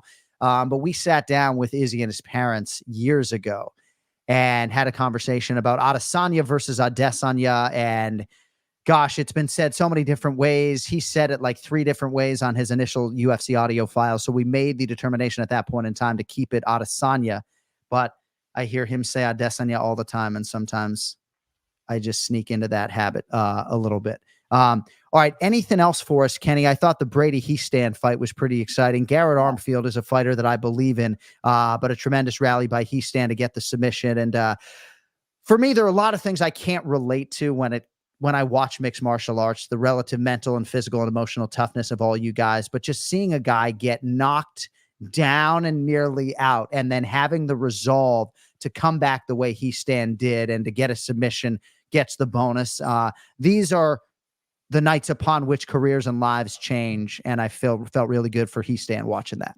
Beautifully put. It was not looking good for Heastand. There were some really tough moments, and it wasn't just once, right? There was a few times where it looked like he was rocked and was going to get taken out. Armfield, I think, followed up on the ground, maybe a little bit too much. I think he wasn't really thinking in regards to where am I winning this fight? I'm just going to follow him anywhere and trying to finish him. And I think that's where he faltered a little bit. I'm not sure he respected Heastand's grappling as much as he should have. And that's what got him back into this fight. Heastand just looked great, came in tremendous shape. There are some question marks as to who was going to have the better conditioning. I know Armfield said he was going to try to challenge that. That never came to fruition. Heastand was still sharp all the way at the end, as evidence of that submission in round 3. And I also think Armfield wasn't defending that rear naked choke as well as he should have. And yes, he was escaping it earlier on in the fight. It doesn't mean that you're doing it properly or that you're respecting the skills of the other guy that's on your back. And I think that he thought it was going to work again, and it just did not. You have to get your hands in place. You have to get your chin and shoulder in the proper positioning, and he wasn't doing that. Heastand finally took advantage of that. He came in great shape, and that's what won him this fight in association with that submission at the end. So I thought it was a really fun fight, perhaps the best fight of the night. Yep. Also, Lucas Almeida over Timmy Kwamba. Suamabayev over Jose Johnson. He didn't get it done by submission, Kenny. 30-27s across the board there. Weston Wilson, triangle armbar. Not a whole lot of those in UFC history. Didn't get a bonus. I don't know if he went bonus begging. I did not see the post-fight interview, but sometimes that works against you. Anything else on UFC Fight Night that you would like to highlight before we move forward? No, sir. Okay. All right. I'm going to go 3 wide and welcome in Brian Petrie, and we're going to spin this thing forward to Saudi Arabia. Ali Abdelaziz is scheduled to join us, so if he comes on, then we'll just ping and pong a little bit. Back in the home studio, host of the MMA Takes podcast, Big Gun Brian Petrie. What's going on, kid? What's up, boys? How you doing? We're doing good, man. How are you doing? I'm all right. Excuse me. I'm good. I'm doing good. Besides the voice crack, I'm doing all right. All right. Well, we appreciate you being here early. I know no you problem. don't always get here in the AM because of work, but you're here and you're primed and you're primal and you're ready to go. That's right, bub. Ready to So go. a lot of people have never seen what they saw out of Tatsuro Taira this weekend. Do you have any thoughts on that? Yeah, he looked amazing. I'm high on him. I know I took Perez, the money and everything. Perez better, but he had a rough first round. Tyra did. It was competitive, but it was like Perez was there, and then he was gaining momentum, and Perez with the experience, and Tyra just was really weathered that and impressed me. Being a first 5-round main event in the UFC, all highlights on him, and 125 is wide open. So I love the call out. I think he's doing everything right. In the back takedown thing that blew the knee, that's unfortunate for Perez, but it was pretty slick by Tyra. I mean, he's definitely got a fan of me. Sometimes as a commentator, you can get caught sort of watching one guy, but watching that first round on mute, I felt like Alex Perez was getting a lot of things done, but Tatsuro Taira is really a fighter that I think is appointment viewing, and obviously he shined in his first UFC main event. All right, I want to spin this thing forward. It is UFC Fight Night, live on ABC, Whittaker v. Aliskerov. We have a pronunciation of the week, Bri. So it's kind of like as it looks on paper. Sure. He was born in Makhachkala, Dagestan, Russia, 30 years old, 8-0 as he arrives at his UFC debut. Former K1 world champ, fighting Brenjison Hibero this weekend in Saudi Arabia. Bri, first name Magomed. I mean, last name, it's spelled Gadhiyasulov. So I'm always honest with you guys. I listened to the file and I still can't fucking say it. Okay. So I'll be honest with you. You sent me that name in the email. I go, I did. I mean, what the shit is this? So here's what we got. We got Magomed Gadhiyasulov. That's what I got, man. I don't know. So you just don't seem focused. I don't know if you just got off the UPS truck or what, but you added a V to the end of his first name instead of a D. Zulov. I'm seeing V here, right? So I think it's Magomed Gadhiyasulov, but we're going to listen to him say it. Magomed Gadhiyasulov. Magomed Gadhiyasulov. That's tough to me, man. That's Gadhiyasulov. Gadhiyasulov. Cody wrote. He sounds terrifying. He does sound like he's pretty good at mixed martial arts. That deep voice. Magomed Gadhiyasulov coming to an ESPN prelim near you this weekend. All right, main event challenge. Let's get into it. And Bri, obviously, I apologize in advance if we have to pivot to the great manager Ali Abdelaziz. But in the nature of not wasting time, main event challenge sponsored by KenFlorian.com. First prelim selection at welterweight. Rinat Fakhretdinov, -325. I love it. I put it in my script 3 times so I could say it 3 times. And now it'll be 4. Rinat Fakhretdinov, -325. I'll say it differently on the air. Taking on Nicholas Dalby, who's +260. Dalby, incidentally, not nearly as fun to say. 31st pro fight for Dalby. He's won 4 in a row, and that included a finish of Gabriel Bonfim that we talked about a lot. That was last November. Now he faces the heavily favored Rinat Fakhretdinov. Undefeated in the UFC, Fakhretdinov 21-1-1 overall. Now, the draw was his last fight against Eliseo Zaleski dos Santos. It was the same night last November on which Dalby beat Bonfim. Brian Petrie, we will kick off the predictions with you. Fakhretdinov or Dalby? I've been here since the opening, boys. I was catching it live. John, you've had a hell of a show here, buddy. Yes, he's on fire today. Thanks, Brian. Listen, I love this fight. Nicholas Dalby's the underdog king. This guy cashes. People sleep on him. He's got an awkward style. The only time he's ever been finished was by Jesse Ronson. He was on grandpa's cough medicine. Took a little too much of that, got popped.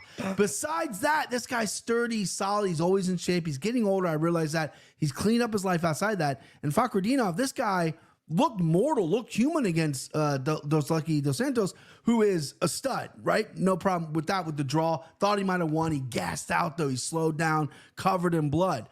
Dalby, though, is a dog, right? He has a fight outside the UFC where they had to stop it because there's too much fucking blood in the cage. This guy's not going to stop, right? 260 on Dalby. I like Fakhretdinov. I think he's very talented. I don't think he's getting Dalby out of there. I think he'll slow down after beating him up after round 1. Round 2 is going to be the game changer. Round 3 is all Dalby. Hopefully we get a finish, but maybe not. Hopefully we get some good decision. But plus 260 on Nicholas Dalby. Sign me the fuck up, baby. Nicely done, Brian Petrie. And by the way, Cody updating us via DraftKings Sportsbook. Israel Adesanya minus 166. Yeah. Duplessis plus 140.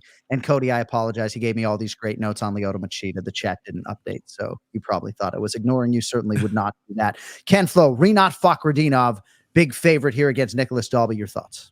Yeah, listen, I was so impressed with Dalby's last performance against Bonfim. I think it was not only his toughness that won that fight, that obviously is the case, but Bonfim just wasn't managing his output very well. It was like every single response had to be 100% energy. Like he was swinging for the fences, even though he didn't need to. And that to me showed inexperience. And Dalby was able to take over with his experience and his toughness and his chin. Dalby's going to be a little bit short on athleticism here. Fakhretdinov, I think, is a very good wrestler. And I agree with you, Brian. While I don't think he's going to finish someone like Dalby, I think he's going to outpoint him. I think it's going to be a case of his wrestling, taking him down, controlling, chipping away, and winning that way. And if you're going to fight Dalby, you better do your research and know that he's going to be tough, and he's got to be smart about managing his output, which I think he will do. Fakhretdinov seems like a pretty smart guy, and I think it's going to be his wrestling and his ground and pound that gets it done. So, yeah, I'm not sure I'm going to bet on it, but give me Fakhretdinov here. Nice. Official wagers coming up, and place your bets in about 15 minutes. Moving on now to a lightweight prelim between Nasrat Haqparast minus 250 and Jared Gordon plus 205. So Haqparast really, Bry, starting to come into his own. 3 straight wins dating to those back-to-back losses to Dan Hooker and Bobby Green. Jared Gordon, you could argue, also coming into his own, right? Huge finish of Marco Madsen with that Madison Square Garden backdrop last year. What do we think about the lightweights here? Haqparast, the favorite, and Gordon, the underdog, BP. Yeah, Haqparast has had an up-and-down career. He was tagged as like the next big thing, kind of dropped some. He obviously looks like Kelvin Gastelum, so he gets compared in that realm as well. But this is a guy who has really quick hands, take down the fence solid, and if he's there on fight night, if he shows up, he's very good. The Landon Quinones fight, Landon Quinones took that fight on short notice, right? And he gave him a dog fight, and Haqparast won that fight, but landed 171 strikes, had to dig deep where he was a major favorite, and then he knocks out Jamie Malarkey. Guys riding a little bit of high confidence here. And you got Jared Gordon, who I know we love Belal in this podcast. I love Belal myself, but Belal and Jared are very close friends. And, I just don't think Jared is, that all that great, if I'm being honest with you. I think he's very basic and skilled at what he does. He can get the job done. He looked really good against Marco Madsen. But when he fights someone more athletic and more and faster than him, I think that's where we see some stuff that maybe isn't so great. I think that leading to that, I didn't mean to dog Jared Gordon. I meant that to preamble. I think this line should be way higher. I think Haqparast, I would play him at minus 400 if I'm being honest with you. I know that seems a little steep. I'm playing him. I have a big wager on him already. Had a nice little weekend last weekend. So give me Nasrat Haqparast. He will be on my bet, my bets at the end of the show. Just a little tease there. Oh, all right. We'll see how much I load up on him, KenFlo. Maybe 1,000 because Kenny's kicking my head in, but I don't know. We'll see. Yeah, he is kind of kicking your head in a little bit. I like your cap or t-shirt. Thanks, is that an MMA Takes podcast t-shirt? Sure is. That's buddy. Outstanding. I got to get me one of those. I'll send it to and you. That doesn't mean you pay for it and send it. No, I'll go on the website and pay for it myself. KenFlo, 15th UFC start for Jared Gordon, 13th for Nasrat Haqparast. Your thoughts on this one at 55? Yeah, I thought that's interesting that Brian said that. I do believe that Haqparast is probably going to be the better athlete out there in regards to speed, perhaps mobility and stuff like that. I'm not so sold on his grappling skill, to be honest. I just think that, there's times where he will look great and then he just kind of poops the bed. I also question some of the decision making in his fights at times. And he's been inconsistent. I do think he's on one right now. He's looking much better.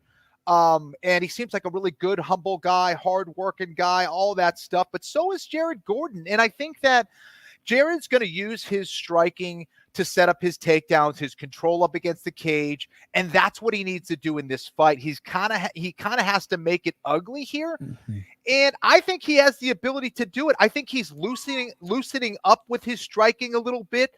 Do I think he's the better striker necessarily? No, but I think overall he can cause a lot of problems for Haq Parast, just based on his all-around game, his conditioning, his pressure. I like Jared Gordon as the underdog here, to be honest. Dude, plus 205 for Jared Gordon is, I hate to call a betting line disrespectful ever, right, Bri? Because it speaks to maybe a little bit of my ignorance, right? Because they're just trying to get two-way action. And obviously, if they're getting a bunch of action on Jared Gordon, he'd be plus 140. But man, was I way off? Like Jared Gordon plus 205? Yeah. We'll see what happens this weekend. All right. At middleweight, Shara Bullet is back. Shara Magomedov, minus 225, taking on the newcomer, Joilton Luderbach. Don't have the file on him yet.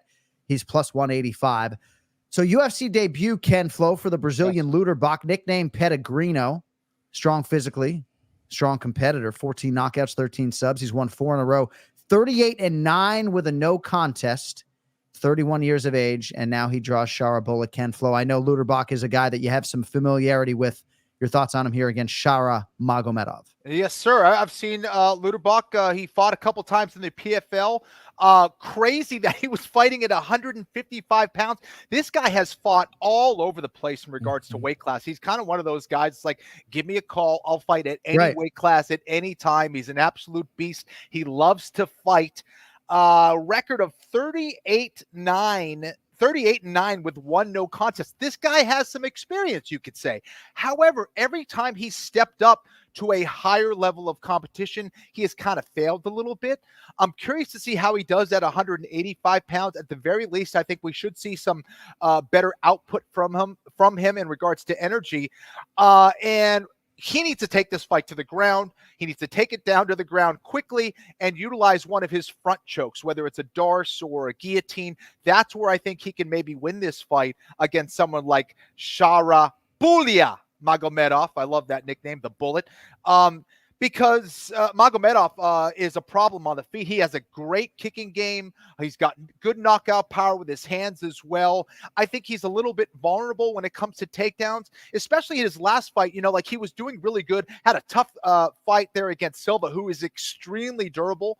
However, he was throwing a lot of kicks to the body, which was opening himself up to double leg takedowns off of that. I think he needs to abandon that, either look for high kicks or go to the leg, and he's got to stop those takedowns. If he doesn't, he could be in for an upset here. However, still like Magomedov, I do see some value there for Luderbach, but give me Shara Bullet. Yeah, it seems like Luderbach, it doesn't even matter the combat sport nor the weight class. If you look at his Tapology page, it's a little bit confusing as an MMA play-by-play man trying to figure out what exactly has been MMA competition. On the other side, Bryce, Shara Bullet, all the rage, 12-0 in MMA. Wild man, wild-looking man, potent striking attack, a lot of violent kicks, exciting to watch. Looked good in the UFC debut, and now minus 225 here to get past the newcomer, Joilton Luderbach. Brian Petrie, who do you love?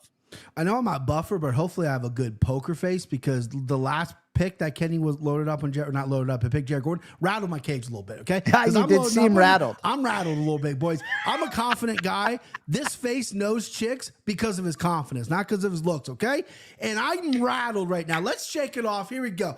I love this fight. Luderbach's a guy who will go to 55, will go to 85, will fight you in karate combat, will do a custom rules bout, will do a karate fight. He doesn't give a fuck. He's 31 years old. He's probably got close to 100 fights all combined. I mean, he's got 48 MMA fights.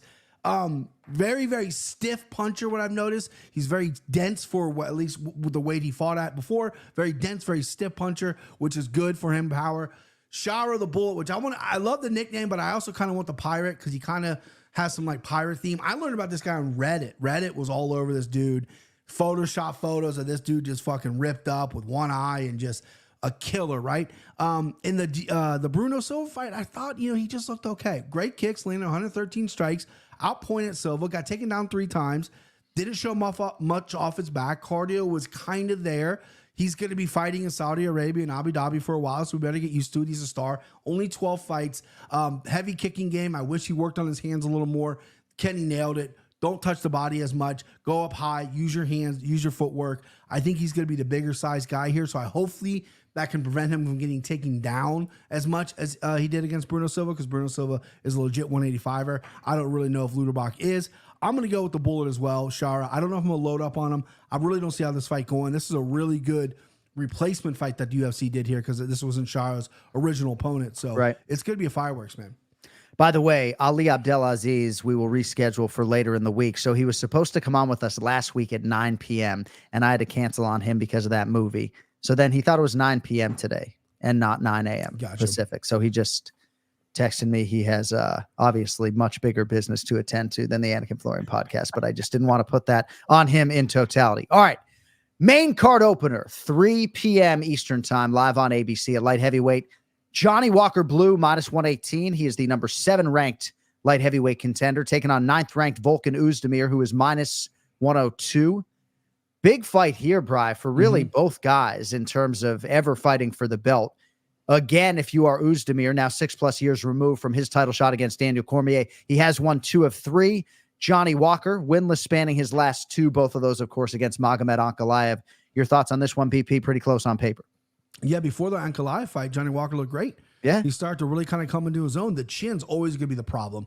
The chin's always going to be questioned. He's huge for this division, but the twin's going to be a problem. Or the chin's going to be a problem. And Volkan Oezdemir looked really good his last time out. Got a submission when he's improving his overall game, but he hasn't had a knockout since 2019, right? The power that was there, the no-time power, that's kind of either slipped away or where's it at, but it could rear its ugly head here in this fight. I think that's why the line's so close. I like Johnny Walker in this spot. I think he's more athletic. I think he's going to stay away. I think the bigger reach and the length and everything is going to be a big advantage for Johnny Walker here. And I think if it goes to the grappling thing, Johnny Walker may be just a touch better, even though I don't think either of these guys are elite grapplers. He might be a touch better. So give me Johnny Walker. I like the spot. I like the close number as well. I think this will be a good parlay piece for some of those people that like to jump on parlays and have a nice little juice number. I think Johnny Walker could be your guy in that. So give me Johnny. KenFlo, Johnny Walker -118 right now on DraftKings Sportsbook. Volkan Oezdemir -102. I think I would be trash if I made picks, but I'd be lying if I said I wouldn't love an opportunity to make picks. It's been 9 years since I made a pick. Go ahead, Kenny. Who do you have here in the main card opener? Sometimes Brian and I, we see eye to eye, man, on things, and we agree on a lot of things. Today isn't one of those. Today isn't one of those days. Need it, Kenny. Listen, Johnny Walker, I agree with Brian on the fact that Johnny Walker is the more athletic dude. I think he's the more dangerous dude. And I guess, I don't know if I mean this respectfully, but I'm not sure he's a great fighter. I don't know if he's a good fighter or not. I think he's the more dangerous guy. I don't know if he's the better fighter. I think Oezdemir is a little bit more complete, and he doesn't make as many mistakes. That doesn't mean he's just going to go out there and win this fight, though, because you have to respect the size and power of someone like Johnny Walker. No question about that. That is going to be a problem. I think Oezdemir is better on the ground. I think he's a little bit more technical on the feet. And similar records-ish, the last 4 fights, which I tend to look at and highlight. I think Volkan can win this on the feet. I think he can win this on the ground. I haven't really been so impressed with the development of someone like Walker. And give me Oezdemir. Yeah. All right, next up at welterweight, Kelvin Gastelum, -238, taking on your boy D-Rod, Daniel Rodriguez, in the Cannabis Bowl 2024. I mean, these guys can put it in the air, can they not? D-Rod +195, back for the first time in more than a year, dating to his TKO loss to Ian Machado Gary. I think KenFlo might have actually been in the building for that one. Here he faces the 22-time UFC veteran, Kelvin Gastelum. BP, we know after the fact, some smoke will be in the air, but what happens inside the octagon? Some fireworks, some smoke will be in the there I you think go. so too. Look at that. I did that. I love that D-Rod's got 1986 plastered on his chest. That's the year I was born. Year of the dogs, baby. Listen, he's 0-2 in his last two, and he got finished, and it was. Ian Machado Gary is going to fight for a title one day, and D-Rod's a little on the older end. He's going to be 38 in December. But he got head kicked. He put his hands up. It just what it is, a powerful kick. You got Kelvin Gastelum returning to 170, looked good, and then didn't look so good against Sean Brady. Got out grappled, got out wrestled, got tooled on the ground, right? I'm thinking now that he's in Arizona, he's going to clean that up because he was a very clean wrestler. And with a guy like Daniel Rodriguez, he's going to want to come out and wrestle. Yeah. Daniel Rodriguez has proven to be has some pretty good takedown defense. He fought Preston Parsons, who's glued to your legs every time you fight, and he handled him pretty well. Kelvin's a little bit different, probably going to be stronger. But, man, I don't know. I like Daniel Rodriguez in the spot. I was just talking to Kelvin. Daniel Rodriguez is really good at range. His hands are really good. He's confident in there. He's a big guy for the weight, and his cardio is on point. He's obviously durable and tough. I think Kelvin's striking is a left hand and a right hook, and I think a lot of head movement. I think you can figure him out pretty quick, and I think Daniel Rodriguez will. And over time, Kelvin's got a head full of cement. You're not finishing that guy. So I like Daniel Rodriguez here, probably by decision. Man, you guys are all over the place. I absolutely love the dissension. Not to suggest that KenFlo is going to be on Gastelum here. KG Kenny coming off a loss to Sean Brady. I know you guys are pretty tight. Prior to that, he got a much-needed win against Chris Curtis. But I just want to submit this to you. Last finish for Kelvin Gastelum, KenFlo, you were like 39 or something. November 25th, 2017 against Michael Bisping. Thanksgiving 7 years ago was KG's last finish, if my research is accurate. Your thoughts on him here against D-Rod? Well, let's continue with the dissension, shall we? Kelvin Gastelum, I think that, he hasn't really made crazy improvements in his game as of late. Like, there's nothing new he's bringing to the table. I agree with you there. D-Rod is a very dangerous striker, but I would argue also that, like, there's not a whole lot of complexity to his game either. It's not like he has this game that is ultra technical. He's still very dangerous. I think he might be the guy who hits harder, but I think Gastelum is going to use his wrestling here. I think this is a fight for him where he can at least be successful on the feet and then implement his takedown game, or at least control up against the cage. And certainly on the ground, I think he'll be fine. D-Rod is good at getting back to his feet. But give me Gastelum. I believe. Let's go, KG. There's so much dissension. You guys are tempting me to give you guys $2,000 to spend this weekend instead of one. Oh, no. But that is not the case until 3:03. All right, co-main event, big-time fight here in the heavyweight division. What a mixed martial arts offering from the UFC. Recent interim title challenger Sergey Pavlovich, -225, taking on the very capable in all phases of MMA, Alexander Volkov, +185. I love this fight, BP. What do you have for us on the co-main? Love this fight, too. And listen, I've been ice cold in Volkov at +185 screams out, right? Like, that's what you want to take. I don't know if I'm going to take him. I think I'm going to go Pavlovich. But Volkov, since he got steamrolled by Aspinall, has looked like a killer. 3 finishes, really re-upped his game set. If that's the level I need to be at, I'm going to get there. And I love that shit from fighters, especially a guy like Volkov who's been around forever. Pavlovich coming off a loss off at Aspinall as well, got slept for a second loss in the UFC after a long stretch of knocking everyone out. Volkov 6'7", doesn't have the reach advantage because the polar bear and Pavlovich has the long arms that can tie his shoes without even trying. It's interesting because Volkov obviously has that front kick and he can keep the distance if he wants. And I think he has a little bit of movement. And obviously on the ground, I think he's better. We haven't really seen Pavlovich on the ground. A lot of question marks still, but I'm going to go with the Russian bear, the guy that scares me a little bit, the guy that with the big power in Pavlovich. But I wouldn't be surprised if Volkov wins at all. Again, I'm picking a little not as confident as normal, or I would pull the trigger on Volkov. But give me the easy chalk in Pavlovich. Kenny, if this were Instagram, this would maybe qualify as an Alexander Volkov appreciation post right now from me. So 37-10 for Volkov as a pro. Now, he has won 3 in a row. Jairzinho Rozenstruik, Alexander Romanov, Tai Tuivasa. Those 3 have combined to lose 10 of their last 14. But it's just the way he's fighting, the way he's preparing, the way he's talking.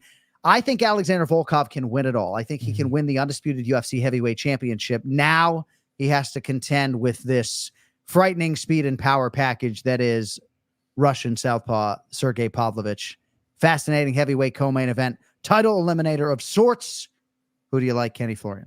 It really is a fascinating fight. I think that Pavlovich is a problem just based on his speed and power.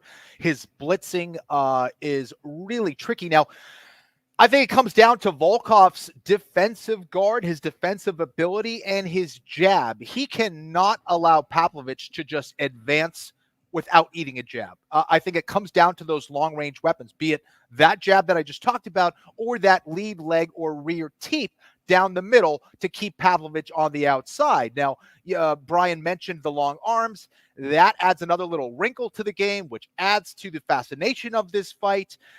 When I look at this one, it is very tricky because I agree with you, John. There's no question about it that Volkov has made vast improvements in his game. You could see a dedication, especially in regards to his ground game, his ability to defend takedowns, his ability to attack on the ground with submissions. That was something we did not see early on. I would say that was a major, major weakness. Now he's taking guys out with submissions, which is super cool to see. It shows that passion, that love for the game. And yeah, just based on his height alone, his size, the dude is massive. Here's what is scary for me. He holds those damn hands down so low. And you just cannot do that against someone like Pavlovich. He has too much power. He has too much speed. And that arm reach, you think you're out of reach, but in reality, he could still touch you. If he touches you, he could put you to sleep. I think there's great value on Volkov. Could be a good underdog bet here. But I like Pavlovich. One thing is certain. Maybe I'm jinxing myself here. This fight does not go the distance. If it does, I will be extremely surprised. One way or another, someone's getting a finish. I just think it's going to be Pavlovich. I wonder what percentage of UFC athletes have at least one tattoo. I'm not sure if there's an intern out there that can chase that information for us. Because, like, if I had a big white back like Alexander Volkov, I might have gone full back tattoo as well. And unlike Indianapolis Colts quarterback Anthony Richardson, you know Volkov wasn't put to sleep for that back tattoo. Did you see that, by the way, Bri? I so, did. Colts quarterback Anthony Richardson. Yeah. Now, he's got a lot of tattoos, right? So he's like, dude, I felt the fucking pain, right? But he had them put him to sleep, KenFlo, to get his full back piece done. That's that like doesn't sound like a Team Florian type thing to do. It's kind of soft, but you know, as far as Pavlovich, dude, his back could be a freaking projection screen. I mean, No, you're right. You're right. Watch a movie maybe on he that should thing. maybe he should talk to Volkov after the fight, of course, about maybe back tattoos. But yeah, I remember when Volkov showed up with that fucking monster on his back, and it's like, man, you know. It's like Larry Bird, who can see out of the back of his head. Volkov now got the monster on the front and the back. All right, we're going to move on to the main event at middleweight. Robert Whittaker, minus 130, taking on Ikram Aliskerov, who is plus 110. So Khamzat Chimaev out, Bri. Aliskerov in. He, of course, trained. He was in Las Vegas to compete, gets a delay, and gets a monumentally bigger fight here against the former middleweight champion and future Hall of Famer. Close on paper. How do you see the main event playing out, my man? What a move by Aliskerov. I mean, this is a guy who, like I said, was supposed to, you said it, was supposed to fight last week. And they threw him in the wolves right when he signed with the UFC as well. They knew this guy was a real deal. Now he's getting this shot and he runs to it. First 5-round fight in my I think, as my research shows, in his MMA career. I mean, he might have been scheduled for 5, never been 5, against Bobby Knuckles, Robert Whittaker. I mean, this guy's been in with everyone. Robert Whittaker is, I look back at, I track all my bets. He's been a thorn in my side. This is a guy who gets dropped by Court McGee bad in a fight at 170 and then takes bombs from Yoel Romero. It's like, how am I supposed to cap that? This guy's known for a chin, but he's getting dropped left and right by other. It's weird to me, but he's skilled, right? So I don't know what to do here because Aliskerov is a solid, awkward puncher. He'll come at you. He's aggressive. He has good wrestling. He's the only fighter Chimaev couldn't take down when they fought prior. That says something to you. And I just really question how long this could go. I think Aliskerov has to get Whittaker out of there early. You have to jump on him early, kind of like Izzy did. Hurt him in the first round, maybe take him out in the second round. The longer this fight goes, I think it favors Bobby Whittaker. And I think Robert Whittaker is clearly the more experienced guy. He's also got really good takedown defense. and he's awkward enough in his own way with that weird blitzing karate. And once you let him get in rhythm, it's going to be a problem. But I'm staring at the plus number on Aliskerov, and it's like, because I think everyone's going to load up on Whittaker. I think this number's going to move on Whittaker. It's a smart money play. It's what cappers like. It's what sharp money's going to come on. But I'm looking at this number on Aliskerov like, man, this dude's a little unproven, especially in the UFC, but he's got the skills to get it done. But I lean back to Robert Whittaker, man. Aliskerov got clipped pretty bad in that fight against Chimaev. He's been shaken before outside the UFC. Could be of a chin issue. Don't really know. But if Bobby Knuckles can touch him, and he can touch him later in the fight when maybe he slows down a little bit, I think we're going to get a really fantastic performance. Don't know how this fight's going to go. Personally, I can't wait. Phenomenal main event. UFC does a great job as always. And give me Bobby Knuckles, though.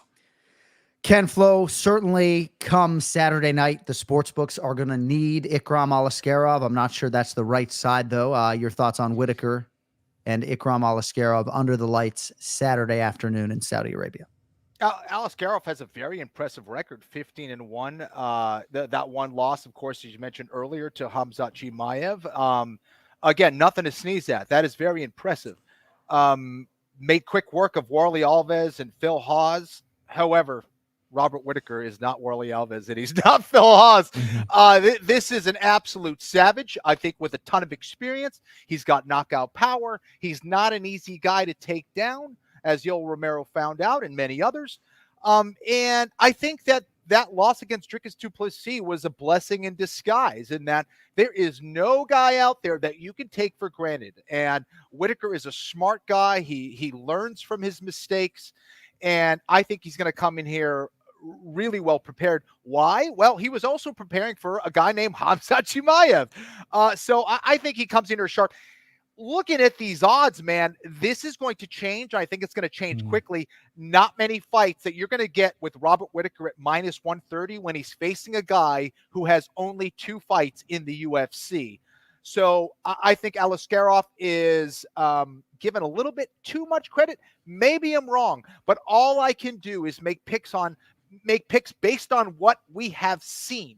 And what we have seen is Whittaker is going to take advantage of this fight, in my opinion. Not only with his left hook, but just his general footwork, his ability to confuse, his ability to frustrate. Give me Whittaker all dang day. I can just see it tonight, Bri. KenFlo's like, hey, honey, can you come over here for a second? Hey, I just want to talk to you about potential investment this weekend. Speaking of which, place your bets, brought to you by johnanik.com, where you can get all of your merchandise to support the Anik and Florian podcast and the One More Sleep mission. I think we mentioned a promo code earlier in the program, if I'm not mistaken. But let us first update the standings if we could. Team Florian was at plus 773.46 for the year. Gave back $295.08. You did hit straight on Miles Johns, missed on Alex Perez, and you had a Suamabaya by submission. So year to date for KenFlo, still in the black, plus 478.38. Team Petrie was in the red for the year, minus 419.03. I had you minus 800 for the week, Bri. 0-3 on your calculated bets, Garrett Armfield and Alex Perez. So minus 1219.03. And the Team Florian lead is 1697.41. Is that accurate? That's to my calculations, that is accurate, John. All right, Bri. Why don't you lead the dance for us? Sure. And you're still the chief handicapper of the Anik and Florian podcast. You're still sharp as fuck. What do you have for us this weekend? Listen, I need a rebound. I'm listening. I'm listening. So glad Kenny and I are opposite. I don't know if he's going to bet Volkan Ozdemir, but I also want to put up real money with Kenny, like $50 between a personal bet, Venmo, whatever we got to do. I'll drive to Charlotte to give you the fucking cash if I lose. Johnny Walker versus Ozdemir, because I do like a Walker. I'm not going to bet him. Give me $500 on Haparas, at minus 250. Ooh. I'm loading up, guys. I need wins here. Give me my underdog darling, Nicholas Darby, plus 260 for $200. And then we're going to jump in the prop pool. I feel like it's filling up a little bit for your boy here. I like Daniel Rodriguez by decision. Number's not out yet. I'll chase that number for you, Johnny, for $200. Okay. And then just to get wacky with the last 100, I was going to pick a round and do all that. I'm not that lucky right now. Robert Whittaker by KO, which is going to be a gorgeous fucking number, $100. Nicely done, Bri. KenFlo, you got $1,000 to spend for this Saudi Arabia inaugural UFC fight night. how we spending our dough. Cool. All right, here we go. Jared Gordon, give me $200 on him. I just kind of like the value here. Yeah. I think there's something to it. And give me 300 on Uzdemir. Yep. And give me 500 on my man Robert Whittaker. I like those odds. Not many times you're going to get that number at minus 130. Put 500 on there for me, Anik. Man. KenFlo really likes the board this weekend, folks, if you can't tell. If you want more from Brian Petrie, it's at Brian Petrie MMA on social media, brother. Outstanding work as usual. And buckle up, buddy. I think we got 10 picks next week for UFC 303. Wait. Real quick, I have to say, please, on my own podcast that people listen, I'm very open about my life. You guys obviously know the struggles my mother went through. She is in remission for cancer, and today is her birthday. She knows nothing about fighting. She calls it wrestling. And she watches this show diehardly. So happy birthday, Mom. You're the best. And you boys are the best. Thank you.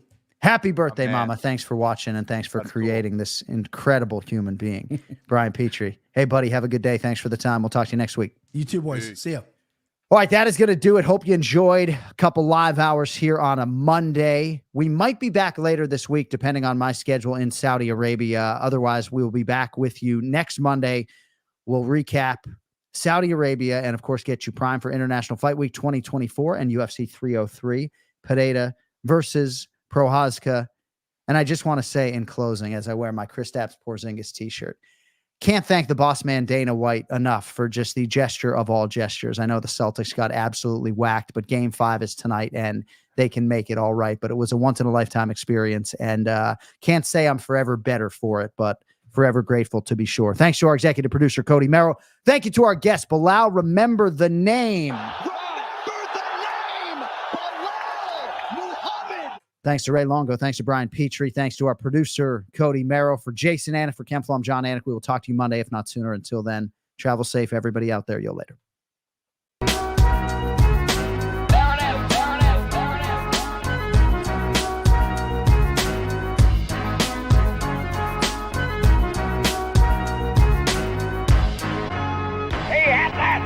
From about 70